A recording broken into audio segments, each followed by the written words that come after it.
All right, welcome everybody to Town Hall. We have a work session we're going to begin tonight before we start the regular session at 7:30.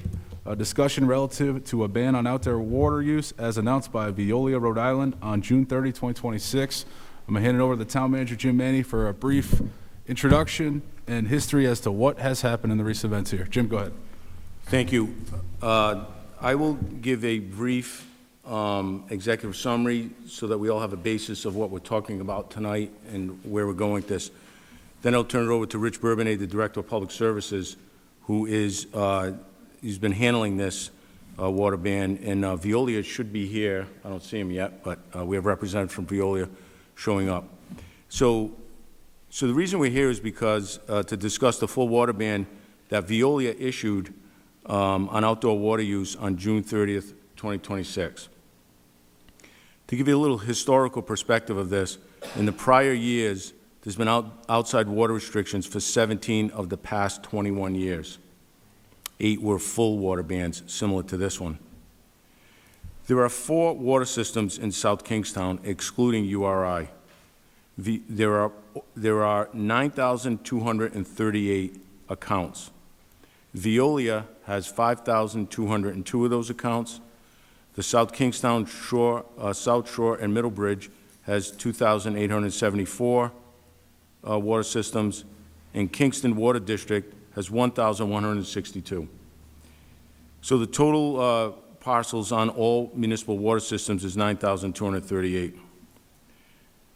The total developed parcels in the town is 11,350, so that makes up, we're making an assumption here, but I'm sure it's fairly accurate, that there are approximately 2,100 homes with well water. So the percent of parcels on all municipal water systems is 81.4%.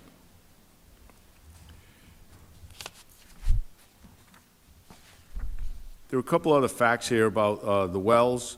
That there are 3 wells that we're specifically going to talk about. They're gravel-packed wells, which means they do not go into the bedrock. These are the wells that are bringing the vast majority of water to this town. They're owned by Veolia. One was constructed in 1979, one 1976, one 1999. Wells 1 and 2 are 56 feet deep. Well 3 is 47 feet deep. Well 1, 700 gallons per minute. Well 2, 700 gallons per minute, and well 3, 500 gallons per minute.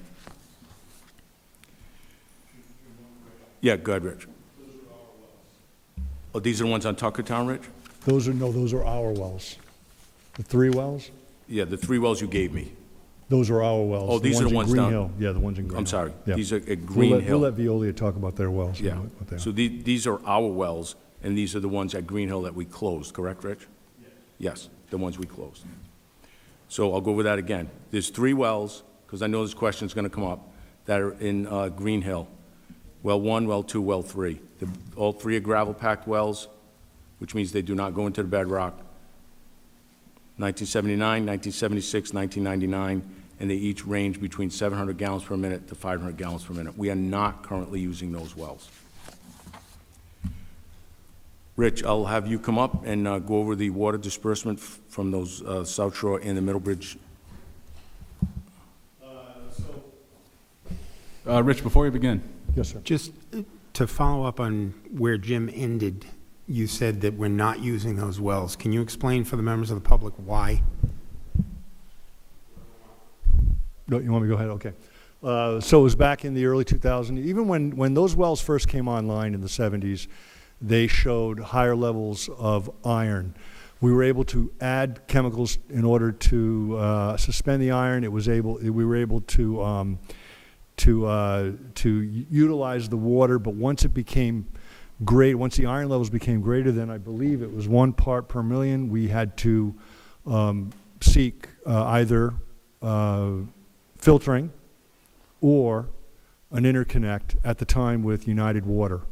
The town at the time, this would have been in 2002, decided to reach an agreement with United and build an interconnect, and that was what was done. So the interconnect is actually located on Route 1. It's near South County Hills. Yeah, and so that's why we are where we are. Over the years, the town has continued to, to maintain that agreement and to continue with the wholesale purchase of water. I mean, I can just add a few more things, if that's okay. So, or you can ask questions, but either way. Last Tuesday, I think the reason why I'm here is that we issued it came from Veolia, but there was an issuance of a full outdoor water ban. That was on Tuesday the 30th. So we're really 2 weeks into it now. I want to point out just a couple things that the things that are prohibited in this water ban are the outdoor use. It includes, and this is from Veolia's literature, they provided a Q&A in effect, and it was like a frequently asked questions. Lawn irrigation, primarily, swimming pools, filling, car washing, driveway cleaning, things that are allowed, gardens, vegetables, watering plants, hand watering of plants, and agricultural watering, of course. It's a water ban that we've seen these before. Again, we've had 17 out of the past 21 years, and we went back to 2002 because 2005, because that's actually when the agreement was signed with United Water. That's the agreement that we have presently. So we go back to 2005. We consider it 21 years. We've had 17 bans, 8 of which were full bans. So it's something that that's going to continue to happen, I would assume. In this case, so one more thing though, and I can let Chris talk. It seemed as though the irrigation ordinance was working for us anyways. Within our South Shore, Middle Bridge areas, the irrigation ordinance, I found it to be pretty useful. We saw very limited use on Wednesdays and weekends. We were able to recharge our tanks during those periods, which was critical last year. We couldn't even fill our tanks because there was so much watering going on through the night. Because we are isolating the watering days, it really was becoming useful. Our water use was still somewhat high over last year, but that's because we were in a drought. Last year in June, I believe, we were getting rain. We still had a lot of rain. We didn't use as much water. Overall, we're using a little more water this past June, but we're managing it much better than we had in the past because we had those recovery days. Now, unfortunately, because we have had no rain, and it's been a serious drought really since last year at this time, it's really more of a source issue. So Veolia, instituted the full water ban. Now I can answer questions, or we can have Chris speak on it, if that helps. So we've heard about the 3 wells in Green Hills. So can we hear about where the water is coming from those wells? We can, and I can let Veolia speak on that, but just generally speaking, Veolia has 7 wells. They're all located in that Tuckertown area in 2 different locations, but they're all within that Tuckertown area. They are also gravel-packed wells, and they can discuss really the specifics on that, but there are 7 individual wells. Each shows different elevations, but some are worse than others, but again, Chris can talk about that. Chris Jacobs from Veolia. Rich, before you do that, I just want to sort of flush out the Green Hill wells a little bit further. So there's 3 wells, and I believe that's town-owned. That's considered town infrastructure. Yes. And at this point, the water in those wells are not clean enough to be able to be used or sort of added to the general supply of water that the town is providing to the South Shore and or Middle Bridge areas, which the town acts as the water supplier to. Right. Now, to clean that water, I understand it would take substantial investment. Do you care to comment on the potential costs associated with cleaning that water so that it could be added to the Somewhat water supply? anecdotal, because I know that other systems are doing similar work, but we have an iron problem. It's the reason why it was closed down. In recent years, and I've been here many times talking about PFAS.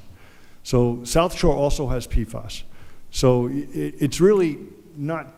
It hasn't been really determined where it's going to land, but I believe that it's high enough where we're going to have to filter for that as well. URI just recently installed a PFAS treatment plant.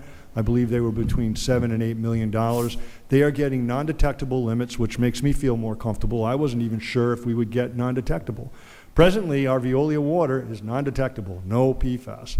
So to bring a system online with PFAS in it, we got to make sure that we're going to be able to treat that water well. The other thing was with the iron, and we're looking at it could be upwards of 15 or so million dollars. And then there's a lot of costs associated with the management of those systems because we have to haul all that material out of there. Go ahead. When you mentioned the interconnect earlier, it's just to supply from Veolia's water to the town's customers. It's not that it's connected to the Green Hill wells and they're filtering it. Is that correct? That's right. So the Green Hill wells are completely shut down. Valves, whatever it takes. There's zero connection of that Green Hill system to the conveyance system that's out on Green Hill Beach Road. And in order to revive those wells, to eliminate the iron and the manganese, it's north of $15 million to do it.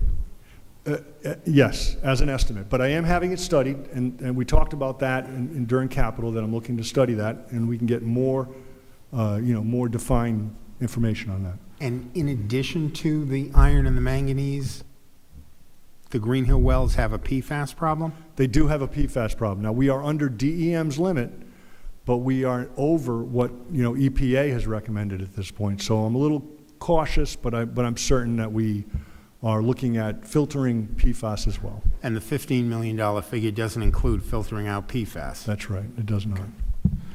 And Rich, in the event we did proceed down a route to clean that water in those wells, how much water would be added to the supply, enough such that it would sort of ease concern about potential water bans in the future? Or it's just too speculative to determine at this time? Well, would it add enough to have us in a comfortable position where we wouldn't be sort of facing water restrictions every summer? I'd like to still include that as part of a study to see actually what we can pull. But we were, before we connected to United, there were water bans in the South Shore. And we're looking at, if the wells can pull, I guess technically up to 1 million gallons a day, but that's when you're pulling 1 million gallons a day for a week period, a whole week or something. It really drops the elevation within that well field, and we have to be cautious of that. I fully believe we would still be instituting water bans, but it's hard to say until I get it studied. Then we'll know more, and we'll be able to really do some good flow tests and understand exactly where that well field is. We are starting to do our own measure downs. I want to see how our wells relate to the recent drought conditions, and I want to, for the rest of the summer, start doing measure downs ourselves. Do you have any idea what the source of the PFAS contamination is? No. Because that's not an industrial area. It was. I mean, there was a lot of stuff that happened in that area back in the 50s with, It's news to me. I'm just... There always has been sort of a military presence along this coast. Ninigrit's not far. There could be a host of reasons as to why PFAS could be down there. So, I'm sorry. And to that, I think a lot about some of the things that have happened in that area over the years, many years ago in the 50s with the military stuff. And that gives me tremendous worry when I also think about the way that the EPA has been stripped down now, and a lot of the benchmarks that we had for securing our water from PFAS has been pushed out into the future, and a lot of, under the current administration, the standards for putting more PFAS, forever chemicals, into our grounds through pesticides, all of these rules have been changed. So when we're looking at water safety, I want to know that we're actually using good science. I really am concerned about all that stuff. Rich, thanks for walking us through this. So, just for the public's sake, when you talk about the outdoor water ordinance, this is the town council passed water ordinance that we did this year, right? When I talk about the irrigation ordinance, Yep. yes, that's the recent one that was passed this year, yeah. Right. And you came to us asking us to pass something like this in the past year because Veolia gave us a water ban last summer because we had an outdoor irrigation issue, right? And people were watering the lawns too much, right? It appears as though, yes. Okay. Yes. And then, so, flash forward a year, we have record snowfall, we have record snowpack. We understand that snowpack is in direct correlation to the resupply of our aquifers. And so we have, Veolia coming to us a week before the 4th of July, I guess, letting us know that the water that we're buying, that's from the ground in South Kingstown has to have an outdoor water ban, and it's because there's a supply issue, not a usage issue, right? Because you mentioned that we're actually going a percentage down in the usage for outdoor water because of this water ordinance. Is that No, right? I think we're well within our usage. We've had great luck replenishing our supply through the week of heavy use. So on those days that we have off days, it's just been helpful. But compared to a year before, we are a percentage down, right, from usage outdoor for irrigation. we're overall high from a year before, but we are percentages low on the days that we need to recover. So on Wednesdays and the weekends, we're low enough where we're recovering, whereas last year we couldn't. So on those days, we're greatly lower than we were. So we're able to fill the tanks, basically. We couldn't even fill the tanks last year. Okay. Do you know what I mean? Like, you can't. I do. If it's coming in, going out, the tank's going down, and we couldn't even keep them full because nighttime. But irrigation most often happens through the night, so we were using as much or more through the night than we were during the daytime. So we weren't able to use the nighttime to recoup those losses through the day. That was what was happening. So on those recovery days, we're doing very, very well, and I believe it's related to the irrigation ordinance. It's tough to get. Sorry to interrupt, but Go ahead. in short, right, the water ordinance is doing its job, right? People are using less water for irrigation. It appears to do its job, but it's only been 1 month, so No it's tough. problem. It's tough to say. It's Absolutely, tough to yeah. say for sure, but it It's appears early. to be. It appeared to be doing well. Yes. Thank you. And that's a pun, by the way. It appears to be doing well. Anyway, so I have more questions for Veolia, and I'll pass my time up. Okay. Hi, Rich. How are Hey, you? Good. First of all, I know you're the messenger, you're the communicator, so I know that it could sound as though you're responsible for this. You are really the middle person for some of these pieces. So when we were on the council in 2024, we had a water ban. This sort of prompted us to really look at solutions. It was not, I think the way that the odd-even ban was rolled out was sporadic, whereas in other communities, specifically maybe North Kingstown, they had a predictable pattern. It wasn't an odd even, it just began in a certain amount of time.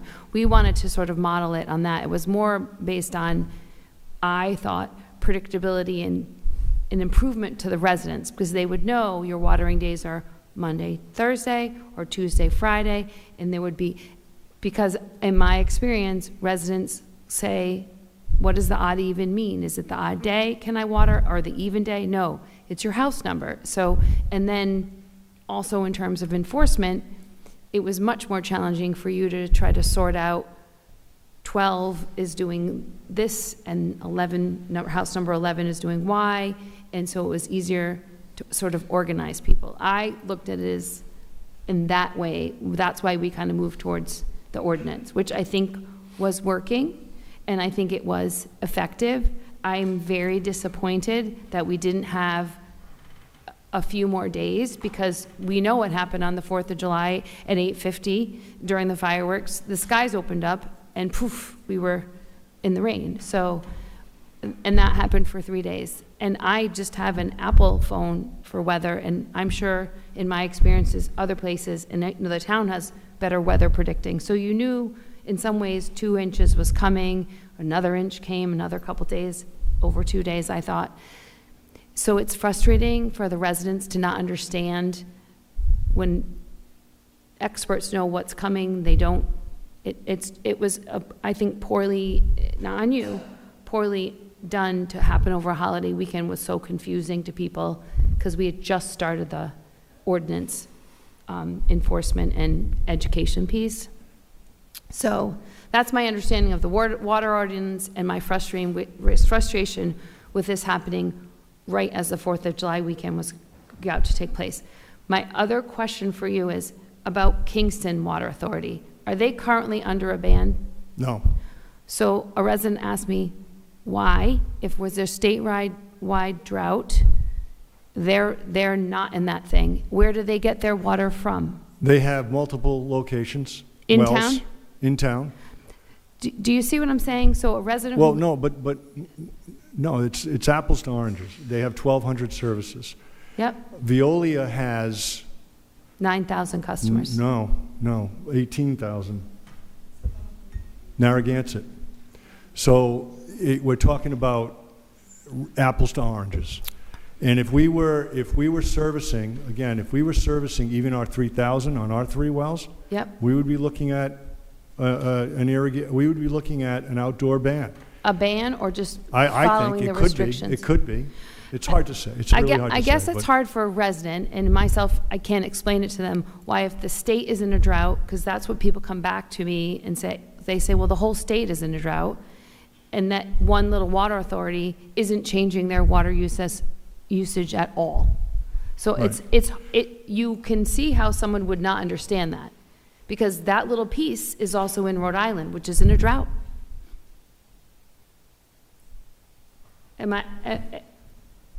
Do you have a response to that? It's just Well, they no, have 1,200 I can't dive into customers? people's head on what they understand and what they don't understand. I mean, I've said here dozens of times that Kingston Water has 1,200 customers.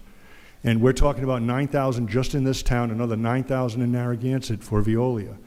It's, again, apples to oranges. If somebody wants to call and talk to me about that specifically, that's different than someone just saying something as somewhat hearsay. I mean, I'm just telling you that Kingston Water is not struggling. In fact, Kingston Water reached out to me directly and said, we do not want to be included in that ordinance because we do not have a usage issue, a supply issue. And that's fine. So they have multiple well sites. They're in different locations, I believe.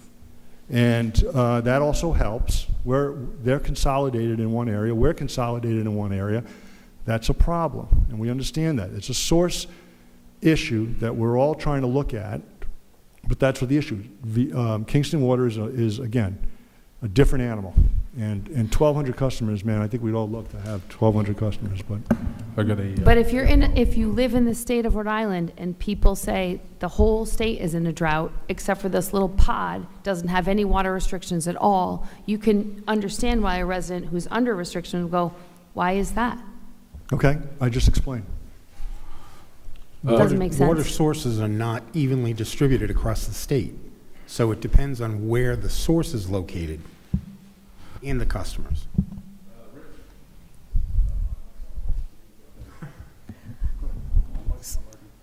Why do they? The never- thing is that water finds its own level. The water from my yard doesn't stay in my yard. It's not like we have all these different aquifers, or do we?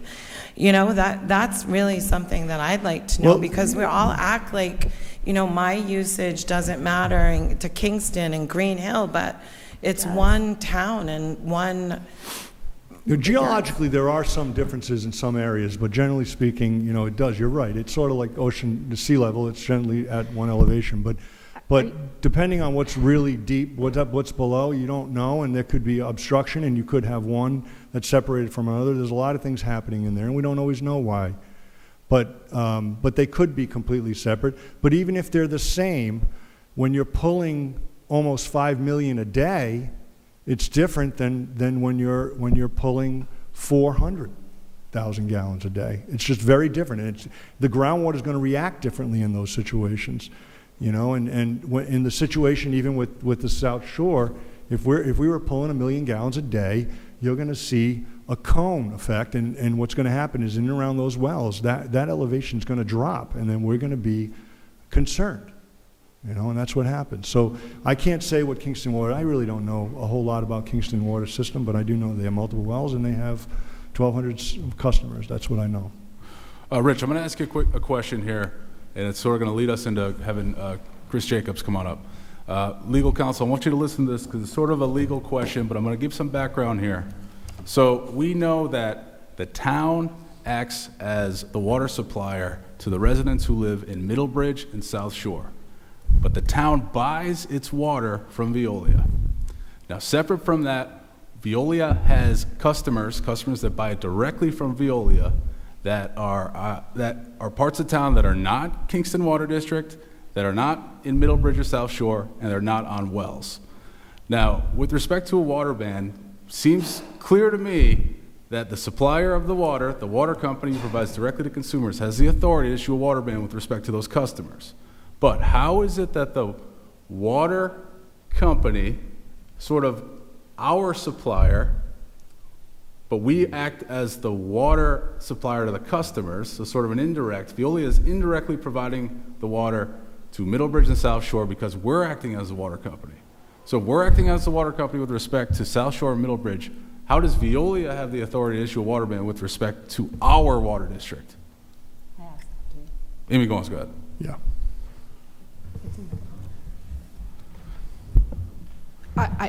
I don't think our status as a wholesale purchaser gives us the right to disregard the ban from Veolia. All right, let me ask it this way.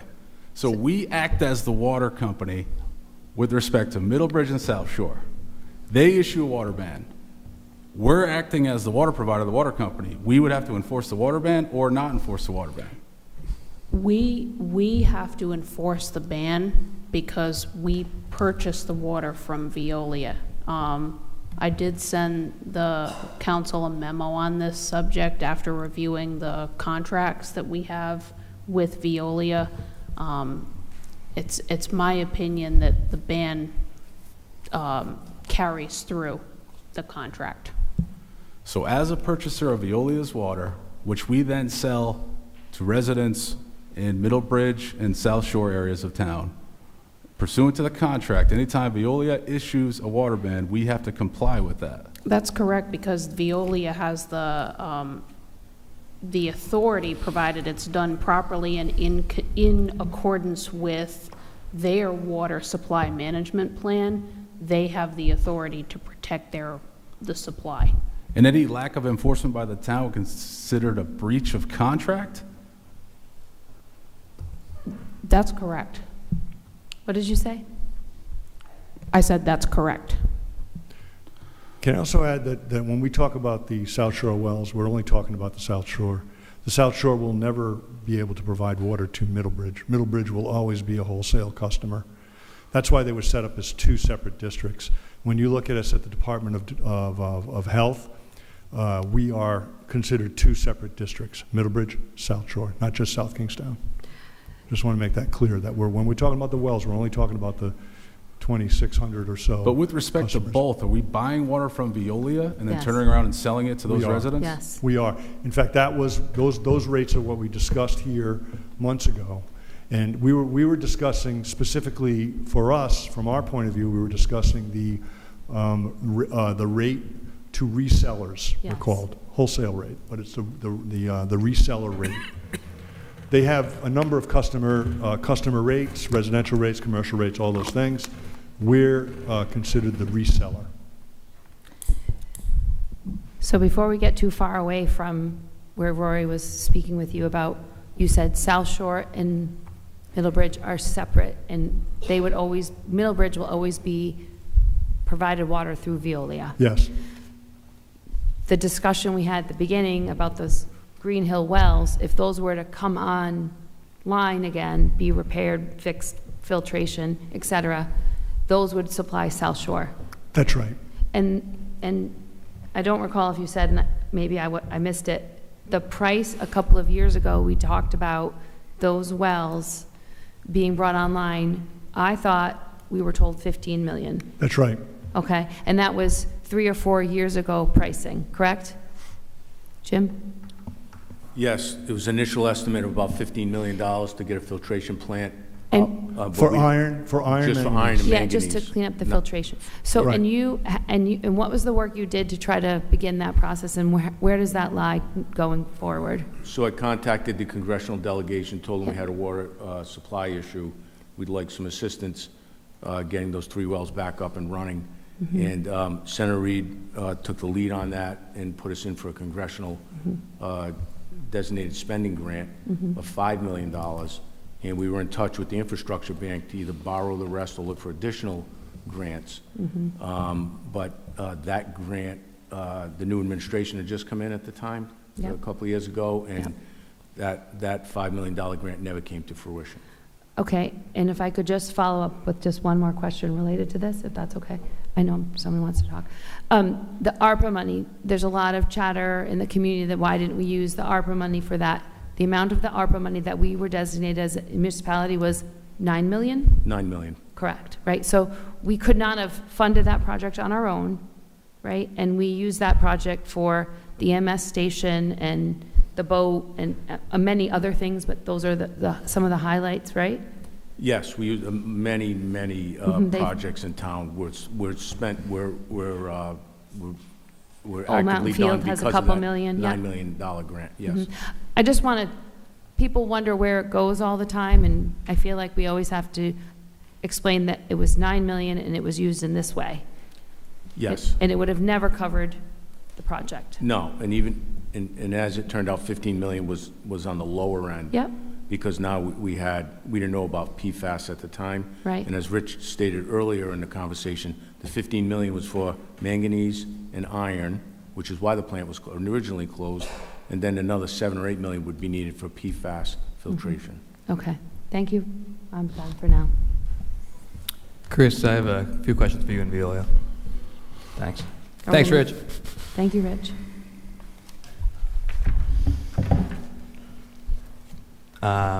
Just say your name for the record so people can know. Chris Jacobs, I'm the Director of Operations for Veolia. Thanks for coming in, Chris. Thank you for having me. Absolutely. So for the public's information, Chris has come in several times. I've been on the council for 18 months. You've been in it at least 7 times since I've been here. You come a lot. He represents Veolia, the water company that we purchase water from that we're talking about.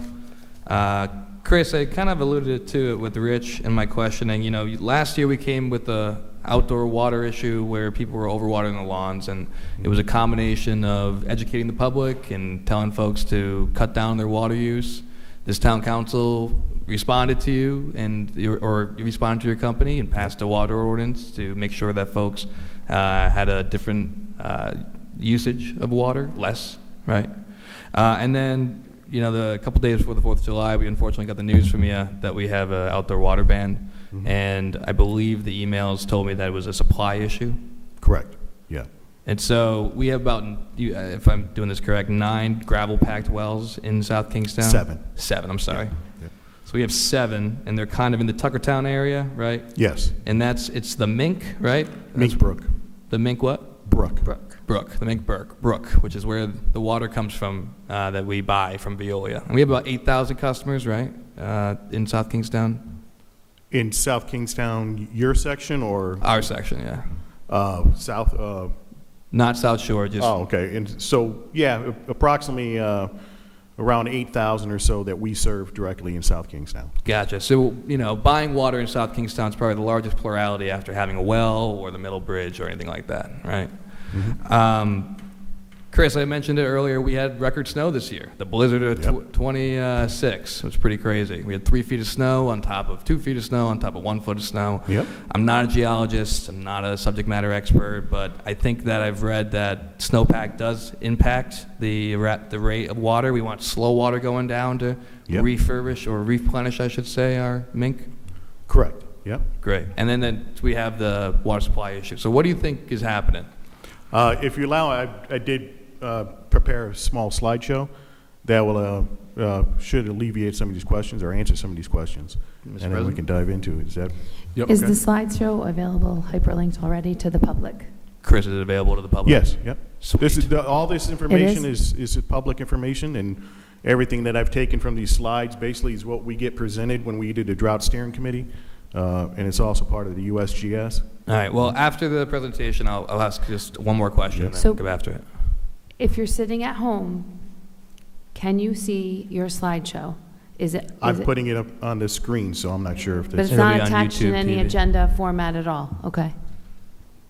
It just, people watch at home, and they want to be able, either If there's they- a way for me to, I think that you Share maybe that, send I it to did. the clerk, and then she could put it up at some point. No, Emily's So, saying no. no? can we do that? Clerk, can we work with Chris here to get that slideshow Like on Lori the Fox says TV? yes. I just, if it can't be done tonight, it could Many always be times added they on don't the have the TV. attachment at home, and they want the attachment at timed out. home. Well, I'm we just can trying to always prevent add the it, but stress. it'll be right up there. I mean, when you watch it afterwards, it comes right They're up. watching. And he's going to send it over to our clerk, who will Thank you. Yeah.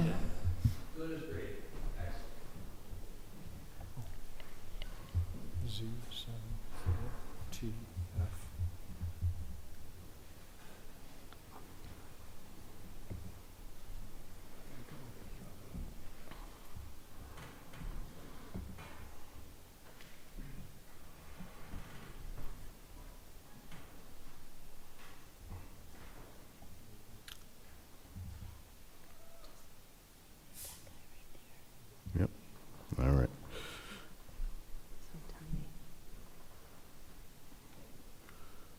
All right, so this comes right from the, this is on the Rhode Island drought monitoring. So you can see this is as of July 9th, that we're still in a drought situation. And you can see it's split, usually it's split north and south. This year it's split east and west, which is kind of odd. But you can see the eastern part, we're sitting in the what they call a D2 or severe drought. All right, this is all current. So, and I got some slides that will lead up to how we got in this situation, or where it came from, and answer your questions as far as the snowpack. But this is where we stand right now. We've actually got a drought steering committee tomorrow that I'll be attending. I don't anticipate with this data right now that they're going to move it up, but I don't think they're going to move it down. So we're probably going to still stay in a watch, and is my anticipation. So just so your knowledge, you can find all this. This kind of addresses the rainfall that we had during the 4th of July weekend. But as you see highlighted, ground levels are still really low. Groundwater levels still really low. We've seen a little uptick in the stream flow. That rain did help us a little bit. We got a little bump in the wells, but then that dropped out mighty fast. Now you can see here, this is the groundwater conditions. This is only through May. This is the most recent slides I was able to get from the Drought Steering Committee that they provided, but you can see this is one I really wanted to show you, is it shows March, right? We're trending towards a drought and a rain deficit since November of last year. Until we got the record snowfall, we were trending into drought territory over the winter, like we did in 25 as well. March, helped us out quite a bit with the melting of the snowpack, and we also had a good wet month for that. But as you see, when you're going into April, it automatically dropped back down. No rain, very dry April. Very dry May as well. And so you could see the little dots are all the little well fields that they monitor for this USGS group. And you could see how everything was green pretty much in March, with the very few exceptions in the southwestern end. But you could see April and May, that was very short-lived. Everything just dried right up again. And that just has to do that we're in such a deficit coming into that March that, it wasn't long-term because we didn't have sustained rains moving through the springtime. This is the drought conditions as of June 15th. As you can see, some of the monitoring wells, South Kingstown, and they shows the deficits. But in that area, southeastern Rhode Island, started dropping again really fast. It kind of fell off the table. Usage started to come up in June, a little bit earlier. Not huge amount, but usage did increase, and the water tables dropped right off. Here's another shot. This is the groundwater average monthly groundwater conditions from November to May, and as you can see, most of Rhode Island was trending from November into a drought conditions. Only highlight was March with the snow melt, and then it dropped right back down. This is all data that we use to make our decisions, along with measuring our aquifer levels. At the time, the 5 regions were measured, all regions declining starting in November of last year. Recovery measured in March, it was significant but very short-lived. April, May, dropped right back down. And southern, east, and northeast regions met the watch criteria. This is from our last steering committee. This is data from the USGS. Statewide regional, this is the groundwater recap. Again, groundwater, statewide monthly average meets advisory criteria. At that time, we're at that advisory criteria. So just to kind of elaborate, our aquifers were still low moving into the wintertime. And because we had very little precipitation and only had that March, we were coming in even lower. We were at end of summer levels coming into this summer. So that was a very big concern for us. So that kind of talks about the conditions leading up to it. This is where we're kind of at, where we're sitting right now with our well fields. And just to explain this right now, is the higher the number, the worse it is. It's like golf. We measure from the top of our well down, so it shows the freeboard, how much is dropped. So the bigger the number there that we have, the further down it is from the top of the surface of our wells, pumps. So we're averaging, so well 1 is about 28% lower than period of record at this time. That should be well number 2, but well number 2 is around 50% lower. It's actually at historic lows right now, well number 2. Well number 3, 27%. Well number 4, 36% lower. Well number 5, 22% lower. Well number 6, 21% lower.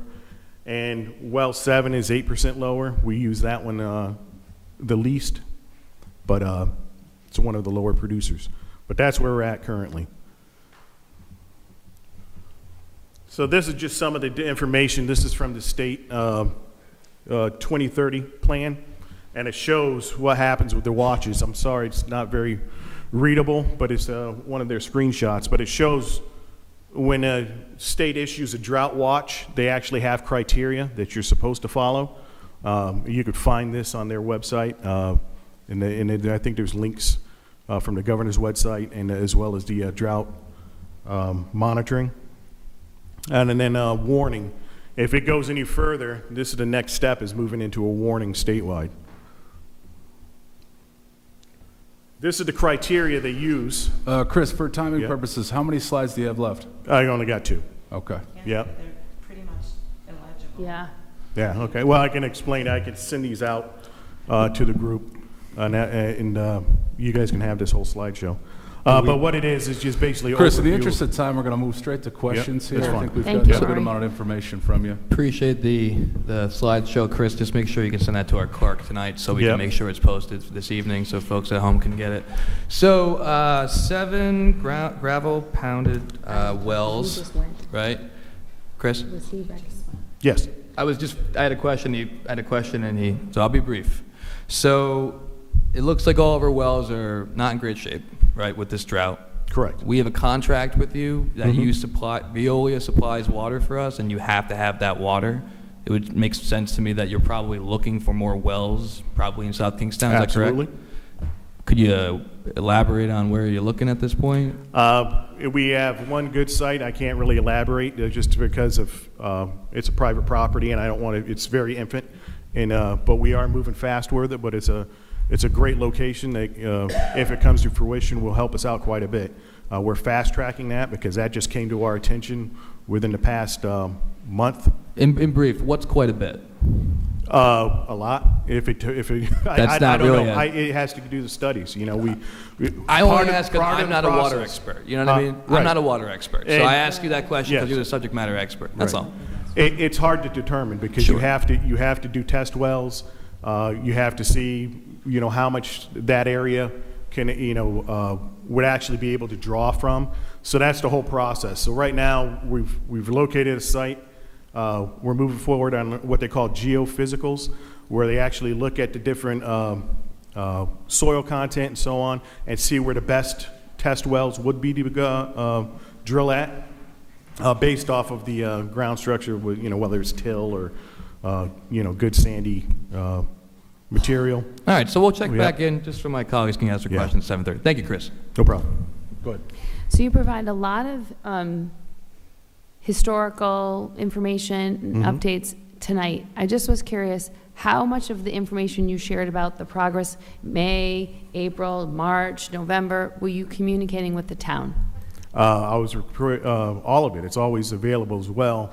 I know it's always available, No, but I think, yeah, I think I've what, sent them. I can what's- give a timeline of what when I've been communicating for just this summer, if you want. no, I think I personally felt like the ordinance was going to moderate usage. We were going to try to see how that would work. And I feel like in May, you already knew where this was headed because of the drought conditions. And my question is, did you communicate all of your concerns going all the way back? Because it sounds like even in November, prior to the snow, then you said in March, it kind of went up again, then it went down again. How much is the town informed of the changes communicated through you to Rich so we would know? I communicate with them all the time. Yeah. So And you said to Rich, I have concerns where the water levels Yes. are still low? Yes. Because we spent a significant amount of time on the water ordinance, irrigation ordinance. To me, it's kind of a separate. It's two separate issues. not really when you It come is. on July 1 and say no water usage. When you have, so the ordinance is targeted to alleviate the peak days, right? And that's also to be considerate of how you're using your water, right? So there's a twofold action to that. But we also had a drought going behind it. The ordinance is not going to just stop the drought. And as it progressed, we had to take preventative measures to go ahead and initiate this water restrictions in order that we sustain enough water to make it through I the understand. rest of the summer. Sorry, Mike, was Rich Bourbonnais informed all along that we were in a drought all the way up until July 1? Yes. He's looking, no?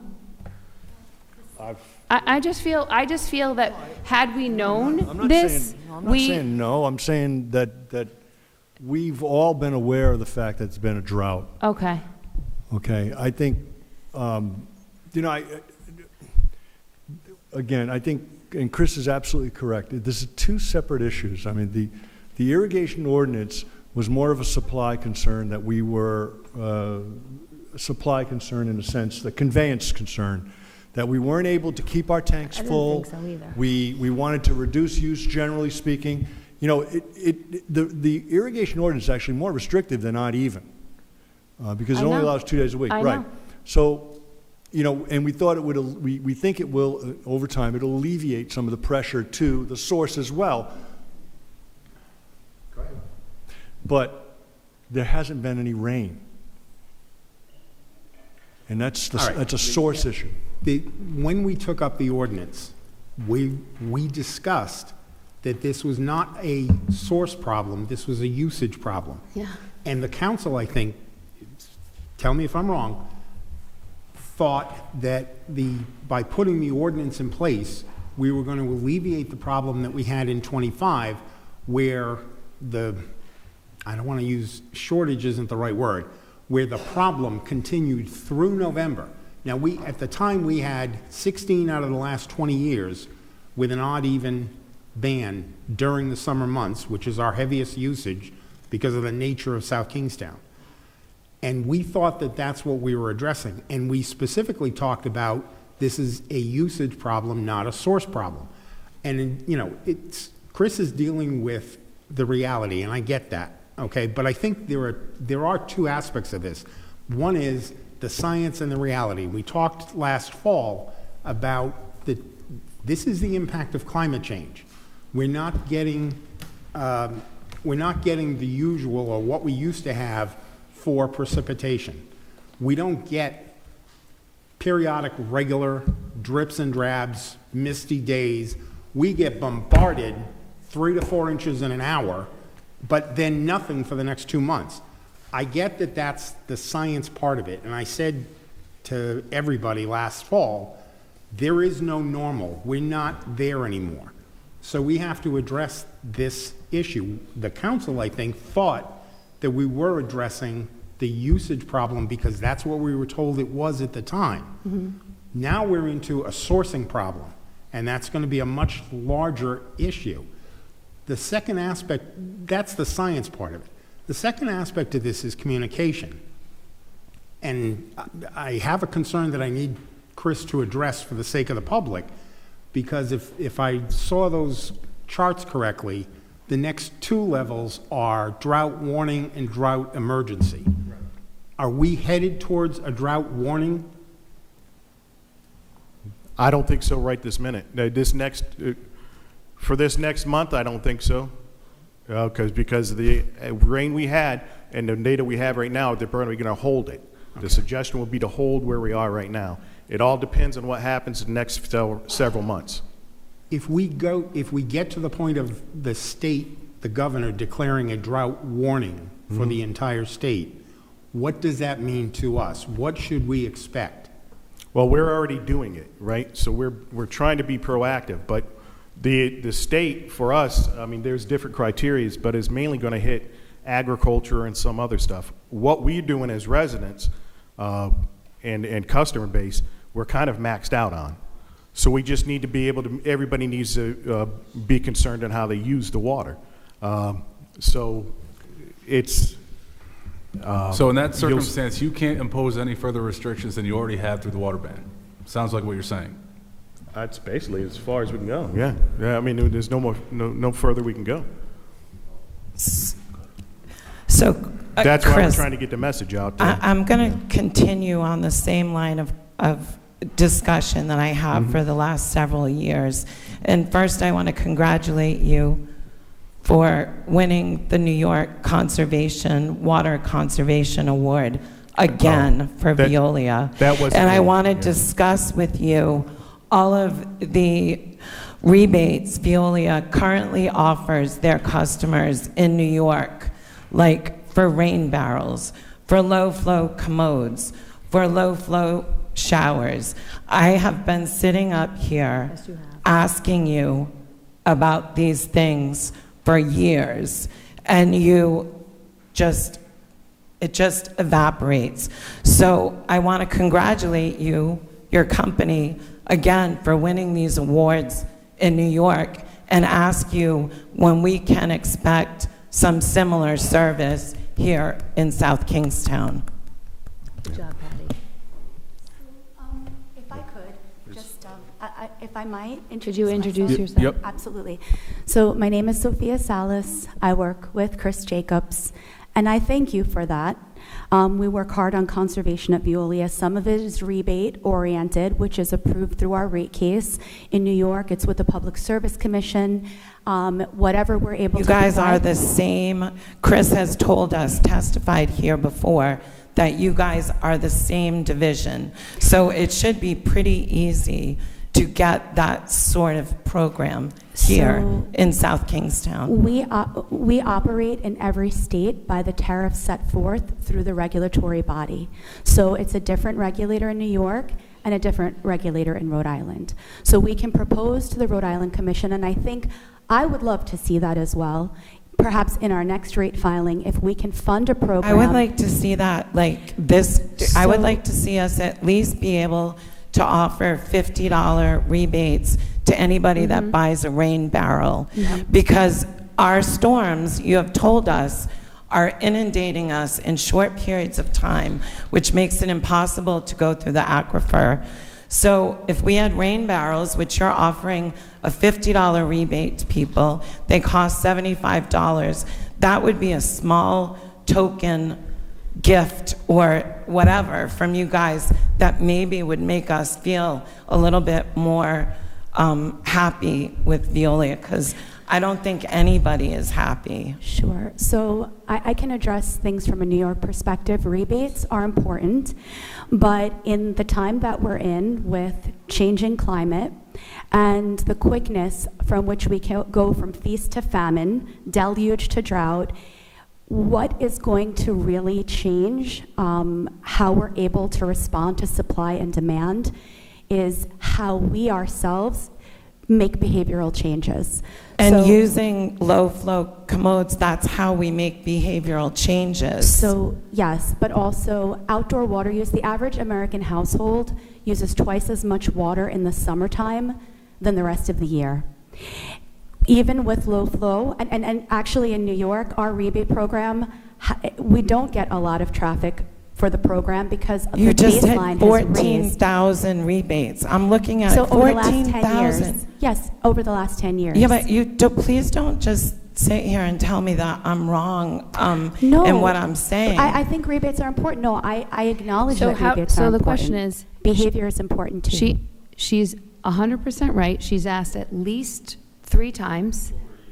Every time Chris is here, this is Patty's talking point, and yet you haven't done anything. And in the back of my mind, I'm like, sure, we're going to get rain barrel program, and then we're going to see another rate increase because the rates just went up substantially. I will tell you, I'm a South Shore customer. I'm probably the anomaly. I say this all the time. I don't water my outside lawn. I haven't watered it in 15 years. Comes back. I'm fine. That's fine. It bothers me about the communication from the company, the lack of responsiveness. We live in a place where we could benefit from the rain barrels. You just went through the drought and the deluge. We could collect some. We could. How do we do that? Because Patty really has asked very nicely multiple times. And I'm sorry, Patty, this is my first time with you, and I hear you, and I think there's value to the rebate program. I'm here tonight to look at what we can do to get through the current situation. I think in the future, we can talk to our regulators and talk about funding that program. But right now, what we can do is control what we can control with our outdoor water use.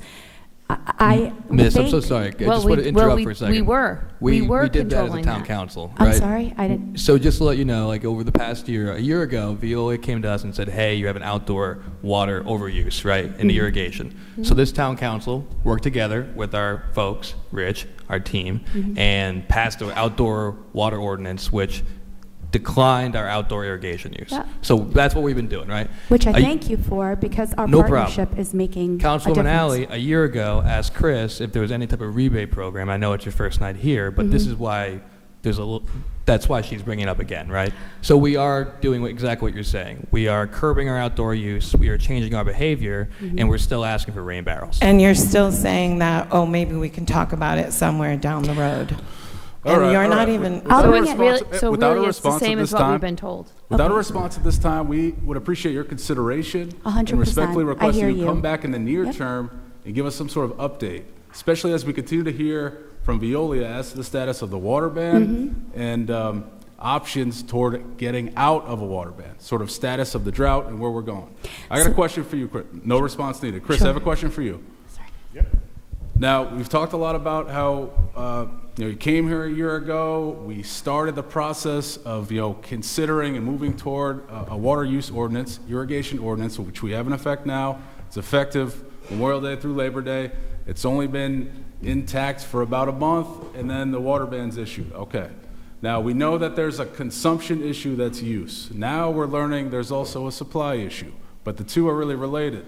If you can curb usage, you can allow replenishment to occur. We're starting to see that the ordinance is effective on those off days. I believe it's Wednesday, Saturday, we're starting to see a refilling of those aquifers, which is good. Now, the town, I touched on this a little bit before, the town provides water to South Shore and Middlebridge. So we act as the water company essentially as it relates to them. We buy water from you, we turn around and sell it, Middlebridge, South Shore. We're able to monitor in real time the usage of the water and be able to enforce the ordinance. We can, Rich Bourbon in his office sees the data. They then can issue notices or warnings, and then, first or second offenses, notice of violation, and then hopefully sort of change behavior. Now, how are you, as Veolia, direct water company of everything, excluding South Shore, Middlebridge, Kingston Water District, and Wells, providing information to Rich Bourbon and his office such that they can enforce the water ordinance or irrigation ordinance as it relates to those customers that you provide to directly? Can you talk about that? Yep. So we do the same thing. We're able to monitor our customers' usage, and we've worked with both Narragansett and South Kingstown on how to get that information to respective towns, and so we keep a running spreadsheet of who we have. We've tagged our own, so what we do is we give a first notice to let people know that, hey, we've noticed your unusual usage. We keep that But Chris, logged in. let me stop you there. And then we send the rest of that information over to, Okay, What's your so question? you issue a notice. We as a municipality, we enforce the ordinance, but you're issuing a notice as the water company with respect to the irrigation no, a ordinance? warning, not a notice. We let them know ahead of time that we give them a posting or a letter that gives them a warning. Warning as to what? That we've noticed that you have unusual usage that would, what do you call it? Indicate that you're watering when you're not supposed to, or violating the ordinance. Yeah. Why is the water After the- company issuing a notice? It's not a notice of violation. It's just a warning to let them know that they're in excess of what they should. They're in violation of an existing town ordinance. Okay, If the resident is walking through that, which we have had some, they provide us the information, we're issuing notices of violation. and how frequent is that information conveyed from Veolia to the town? It's Is it very weekly? it's- Is it daily? Is it every few days? It's every few days, but it's, all we've received so far are warnings. We are still in the infant stages of this, remember? So we're just getting a lot of warnings, and then we are, keeping track of them as well as they are. And then if they come to us and say, well, we have some that they just don't care, then we'll go ahead and proceed on a notice of violation. We've only issued one notice of violation. That was in our district. It was someone that was using in excess of 10,000 gallons a day. The reason I'm bringing this up is because for this ordinance to be most effective, because it doesn't just apply to those persons buying water from the town, it also applies to those persons buying directly from Veolia. But the town doesn't have access to the data or water use consumption that Veolia would have. So the shorter intervals in terms of how Veolia can convey that information to the town, hopefully it's every few days, that sounds good. Even if it could be more so, that would be great. The more effective the ordinance can be in sort of curbing behavior and resulting in less consumption, less use, and allowing these aquifers to refill faster. Yeah, and we agree. It needs to be fast, and it is somewhat fast. But Veolia, when they provide us information, we're looking to see photographs. We've got to have a good backup, because once you get to a notice of violation, it's so much more than a warning. It's more than just the printout computer sheet. We've got to see actual the actual violation happening. So there's a little more to it, but again, it's in its infant stage. We believe it was working. Yeah, I mean, it was working. We were curbing some of those issues we had last year. I mean, we could not keep our tanks full. Veolia could not keep their tank full on their Prout tank, and we discussed this at length last year. And this year we were having the same issues, but it still wasn't. We weren't getting rain. That's what it came down to. So, my opinion, and I think we all agree, is the irrigation ordinance is not the end-all be-all, but it's going to help curb behavior. Over time, it's going to take some time before that can happen. But that, in tandem with Veolia making infrastructure investments, sound like you're pursuing that, acquiring a potential well from a private seller, that would hopefully result in adding water supply to your existing water supply. That's sort of the goal there, right? Correct. Yep. Okay. Well, I'm happy to hear that, and hopefully we can get out of this water ban soon, and I'd like to continue to hear from Veolia and Rich Bourbonnais on the status of this as we keep going forward. So I just want to also say that this has a very frustrating issue. I think all of us tried to work very hard to create something that would help the residents be less frustrated, would understand it better. I mean, I understand the ordinance is not all of the solutions. We certainly need to figure out how to open up the Green Hill wells, because that needs to happen, because we can't stop development. People are gonna, we can't use water usage as a reason to deny planning board projects, correct, Amy? That is correct. So because if you hear what the community says, why do we keep continuing to build when we have a water problem? We need to come up with better solutions. Do we need to say there's no underground irrigation in all future developments? Is that an ordinance? I have no idea, but somebody needs to come to recommendations. I mean, I had a whole conversation about my lawn this morning, and I can probably not water it because it's well established and the roots are there. But somebody who's building a house, I don't know how long it takes for a lawn to sort of set in place. I have no idea.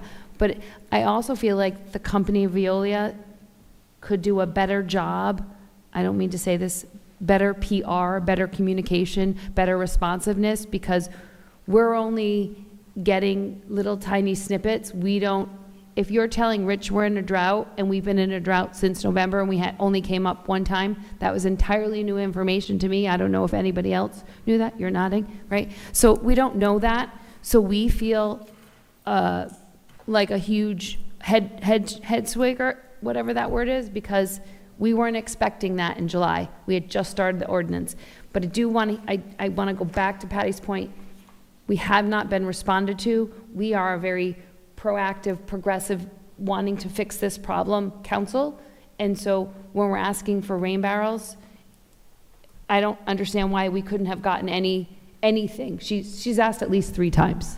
And also, your public communication Yes. and stuff is so awesome in other areas, and I don't understand why it's so lacking here, since you're the same division. All right, we're going to sort of round it out here. Rich, we appreciate your time. Chris, we appreciate your time. Thank you, Chris. And we look forward to hopefully moving out of the water ban, but we look forward to status updates moving forward. All right, we're now going to move right into the regular session. Sorry, everyone, for the late start, but certainly a work session of interest to a lot, so it was good we took the time on that. First order of business, today is Monday, July 13. It is 5:08, a little after 7:30 p.m. First order of business, as always, pledge of allegiance to the flag.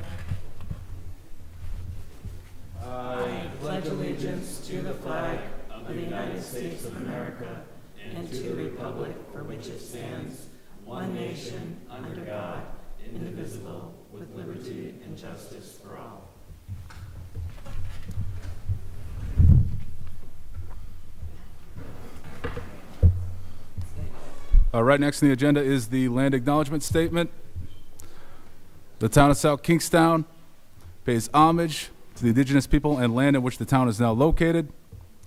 Let this acknowledgement serve as a reminder of our ongoing efforts to recognize, honor, reconcile, and partner with the Narragansett tribe whose land and water we benefit from today. Next, we have the roll call. Council President McEntee, Here. Council Vice President Marin, Here. Council Member Bergner, Council Member Alley, Here. Council Member Wedgemont. Here. All members are present. Thank you. It's going to bring us to item 5, approval of minutes of previous meetings. Motion to approve items 5A and B. Second. We have a motion and a second. Any discussion? All in favor? Aye. All right, that passes. It's next going to bring us to item 6, interviews. We're going to take the interviews in the order in which they appear on the agenda. First up, we have Olwen McCabe, application for appointment to the Conservation Commission, or in the alternative, Historic District Commission or Recreation Commission. Olwen, if you're here, I invite you to come on up. That's Kate. Emily, have we heard anything? Kate, would you like to be on the Conservation Commission? Ineligible. Olwen did confirm by email last week. This is the second Okay. meeting in a row we have gotten a confirmation. All right, we'll move along. We'll hold it if he comes back. Next up, we have Robert Warren, application for reappointment to the South Kingstown Library Board of Trustees.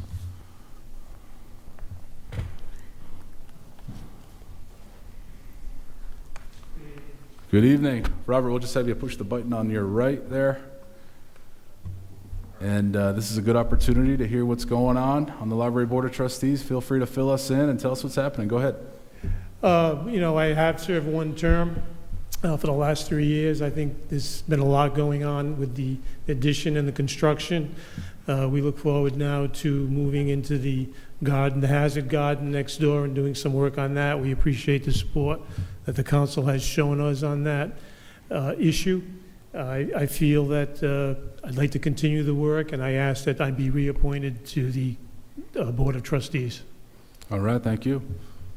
Any questions from council members? You did great. Thank you for the service. Thank you. All right, next up we have Michael Henry. Application for reappointment to the South Kingstown Library Board of Trustees. Try to say something different.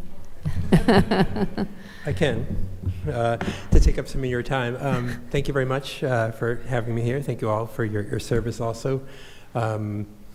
I am here to request to express interest in another appointment to the Library Board of Trustees. I think it's a really exciting time to be on the Board of Trustees because of what's going on with the Community Learning Center.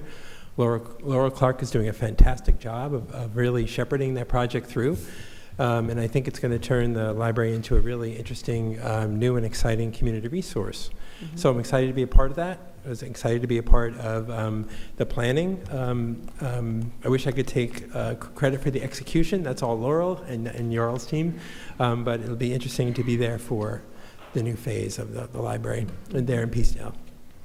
All right, thank you, Michael. Great job. All right. Any questions for Michael?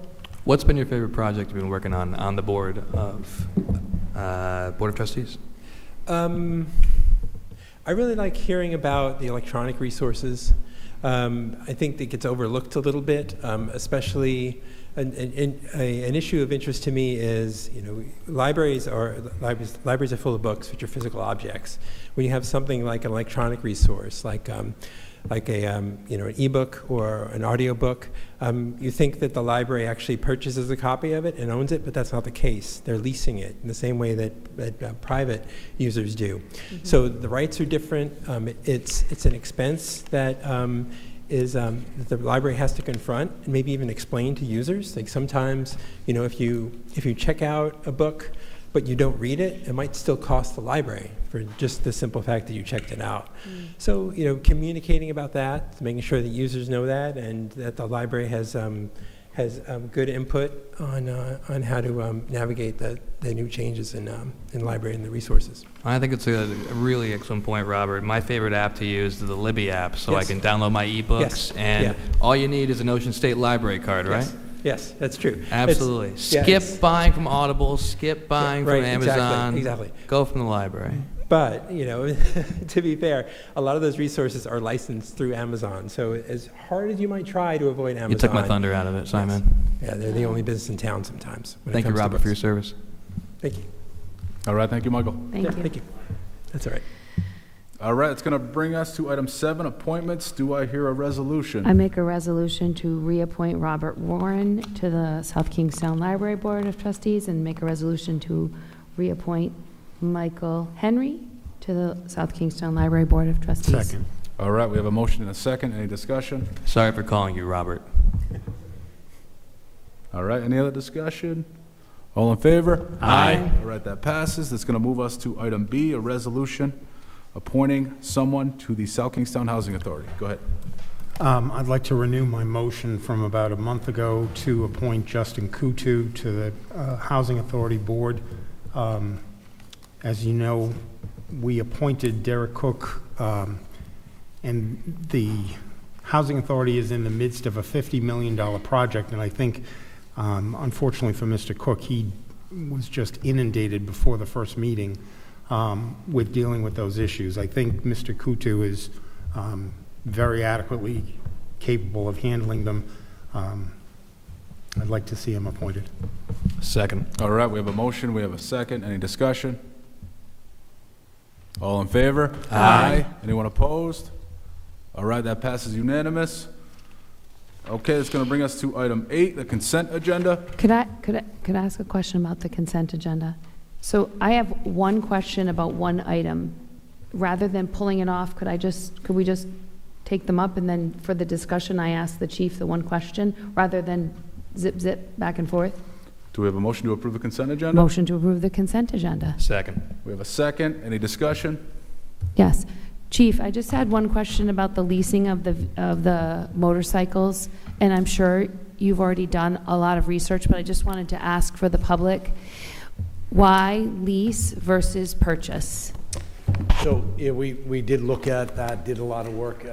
It comes down to safety, really, of these devices. Is by leasing, we're ensuring that we're getting the best bike that's out there to be used. I think the infrequent use with the winter time, and then we have a lot of use of it during the warmer weather or the better climate. So price-wise, it is a better deal to lease it. We know that we're going to have a turnover. With this proposal that we have is we're adding one more motorcycle to the fleet. One of the motorcycles that we have has low miles, so we were able to work an extension on the lease to keep that motorcycle, which now will allow us to have 3. So we're having 2 new ones, and we're keeping one of the existing bikes that we have that has low miles, so that we can increase the number of bikes we have to 3 in our fleet. So the takeaway, I'm just making sure I hear everything. The takeaway is that our usage is heavy in the summer, but lighter in the winter months, so that makes the mileage low, so it's a better economic. Well, the mileage was a contribution. A contributing factor of the miles was that we just didn't have the riders. But we've added more riders that have been certified, have attended the training. So now we have more riders. We have upped, again, for our traffic enforcement, we created a traffic safety unit. We put 1 motorcycle full-time. This summer, we just added a 2nd full-time. So we have Right. 2 bikes really out there every day doing traffic enforcement. And how many officers are certified to ride? We currently have 6. 6 out of Yeah. 55 people? 58, yes. Okay. Yep. All right, that was my question. I think it's a great idea, because I think we watched one over the weekend or something, pivot up and go through, and it's just very good to have it be responding to an accident, and I think that's where I mean, our traffic Makes you enforcement, nimble. I can't say enough of, I know. of just all the back roads and really addressing the many complaints that we get about speeding in a lot of the roads. They're able to really effectively get out there and provide education, it's not all about the enforcement, but really stop the vehicles very efficiently and provide warnings or education or issue violations Right. when needed. But they're doing a great job with the bikes. Okay. Thank you. You're welcome. Thank you, Chief. Any further questions for the chief? No. All right, we do have a motion and a second. No further discussion. All in favor? Aye. All right, that passes. Thank you. It's going to move us now to item 9, licenses. A is a resolution granting a temporary mass gathering permit to conduct the Folk Festival on September 13, 2026, from 12 p.m. to 9:30 p.m. at Birchen Bay, Main Street, Wakefield. Application by John Brito. John, Good evening, hi. welcome. Guys Seen you a getting few sick of times seeing me or before. what? Hey. Seems like a good event. Tell us all about it. Yeah, so it's our first per se, because prior to us taking it over, it was the Oktoberfest, the Reggae Fest, and not sure if there was something else in between there. So trying to really do our own thing more or less. We'll have those events as well also. That's on a later application, but trying to get our feet wet and getting to do our own thing type of deal. So we figure we try at first being a folk fest. We're expecting about between 300 to 400 people maybe. It's our first, so I don't have any data to go by, but no different than whatever, the similar to the Oktoberfest and the Reggae Fest process in the property, controlled by the staff, and local police will be there as well. The chief was nice enough to send me a couple of messages about that. I will need to call the office 30 days prior to set that up with them, so we're all in compliance with everything. But we got our feet wet last year with Oktoberfest and Reggae Fest, and we really didn't have the building yet, and that was a little bit of a struggle. So, but it was a good practice. So this year, hopefully, if the board approves it, we'll look forward to seeing how it helps us out. And you work in tandem with these events with Contemporary Theater Company right behind you? Yeah, of course. Excellent, excellent. Yeah, that goes without say. All right. They don't do anything. We work together really well. Excellent. We respect for each other's space. So I know that we have some amazing artists in town that do folk, and if you need people, Elias from Calf Bar definitely has a long list of folks and artists that do folk music in South really? Kingstown. So y'all should connect. Oh, So, yeah, definitely. 100%. Not to put you on the spot, but Yeah. Yeah, just reach out. I mean, very easy to get a hold of, so I'd love that. motion to Keep approve things- item 9A. Second. All right, we got a motion to approve, we got a second, but don't leave yet. Yeah, I was gonna say, because I usually put out of here. I'm always busy, so. All right, any discussion? We'll be looking forward to it for sure, and looking forward to your good food. Thank you very much. I appreciate the support. Thank you. Yep. All right, all in favor? Aye. All right, that passes, you're all set. All right, it's going to move us to item B, a resolution granting a victualling license for the year beginning December 1, 2025 to Gastro Art, Inc., doing business as Wise Guys Deli Pizza, 1283 Kingstown Road, Wakefield, application bar Arzu Yaku, co-owner. Come on up.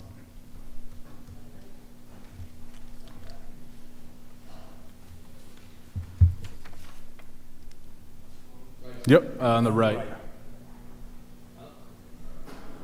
Hi, that's one. Hi, good evening. All right, welcome.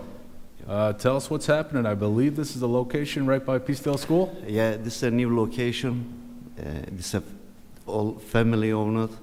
My brother owns the other location. Is that Federal Hill? Yeah, in Federal Hill and Smithfield, Cumberland, Pawtucket. You guys gonna have the late night like Federal Hill does? And, excuse me? We have the late night offerings like the Federal Hill location does? No, just I don't understand what you say, sir. No Will it be- problem. okay. Yeah. Will you be open late? No, our hours 11 to 8, Friday, Saturday, 11 to 9. Okay. Yep. I've eaten at your place in Providence. Delicious. Yeah, thank you. Mhm. Yeah, we'll be excited to have you there. Thank you. I bring some menus for you too. Oh, good. Thank you. You can bring some samples too. Yeah, thank you. Oh. Yeah. All right. Motion Do I to hear a approve motion? item 9B. Second. We have a motion and a second. Any discussion? All in favor? Aye. Right, that passes. Good luck. Thank you very much, sir. It's going to bring us to item C, a resolution granting a victualling license for the year beginning December 1, 2025 to Roadie Slice, doing business as Roadie Slice, 546 Kingstown Road, Wakefield, application by Ishmael, owner. Who is the owner? Good evening. Good evening. Welcome. Thank you. And I believe you guys have already been operating? Say it again? You guys have already been operating? Yeah, no, we're not. Oh, okay. All right. Well, tell us what's happening. Where's this located? Is this near URI? We're on 546 Kingston Road and Kowalski Plaza. Oh, Quo-Vadis. Quo-Vadis. Okay. Oh, you're taking over the DB's Pizza location? Yes, sir. Excellent, excellent. Need It's good to that. hear. Thank you. All right. I So when just do you have- plan to begin? Tomorrow? Hopefully, in a month or two, we should be ready to open. Great. So you'll have pizza by the slice? Yes. Just pizza by the slice or whole pizzas Whole too? pizzas as well. You keep Okay. the Pac-Man in the corner? Yeah. Will there be a gluten-free option? Yes. Okay. There's a long, rich tradition of good pizza there, and I'm excited to grab some from you. So We're an established place. We already have a location in Old Kingstown. We've been there for 3 years. lovely. So you guys could try it out. All right. Okay. We're excited All to come down south. Excellent. Do I hear a motion? Motion to approve item 9C. All right, we have a motion and a second. Any I- discussion? Yeah, I just have an administrative question for Emily. It just, they all go back to December 1, 2025? I should have asked that with Wise Guys as well. Yes, But correct. It's The- just a clerical process that everybody, even though they're technically not open? Yes, the licensing Did you ask that season before? begins December 1st and runs through the end of November annually. So it's just off Okay. yeah. No, I know we have a big list, but since they're not technically operating, I kind of was thinking, because I know Falafel Dave is going to open, and so it's the same thing. Like, he's not yet open, but he has a December 1 date, so not you, it's them. We can go on. Thank you. Thank you, Emily. And I'll just elaborate, the term of the license is set by state law. So no matter when they begin operating, that's the term of the license? That's correct. Okay. Weird, but okay. All right, I believe we have a motion and a second. Any further discussion? All in favor? Aye. All right, that passes. Good luck. Thank you. Thank you.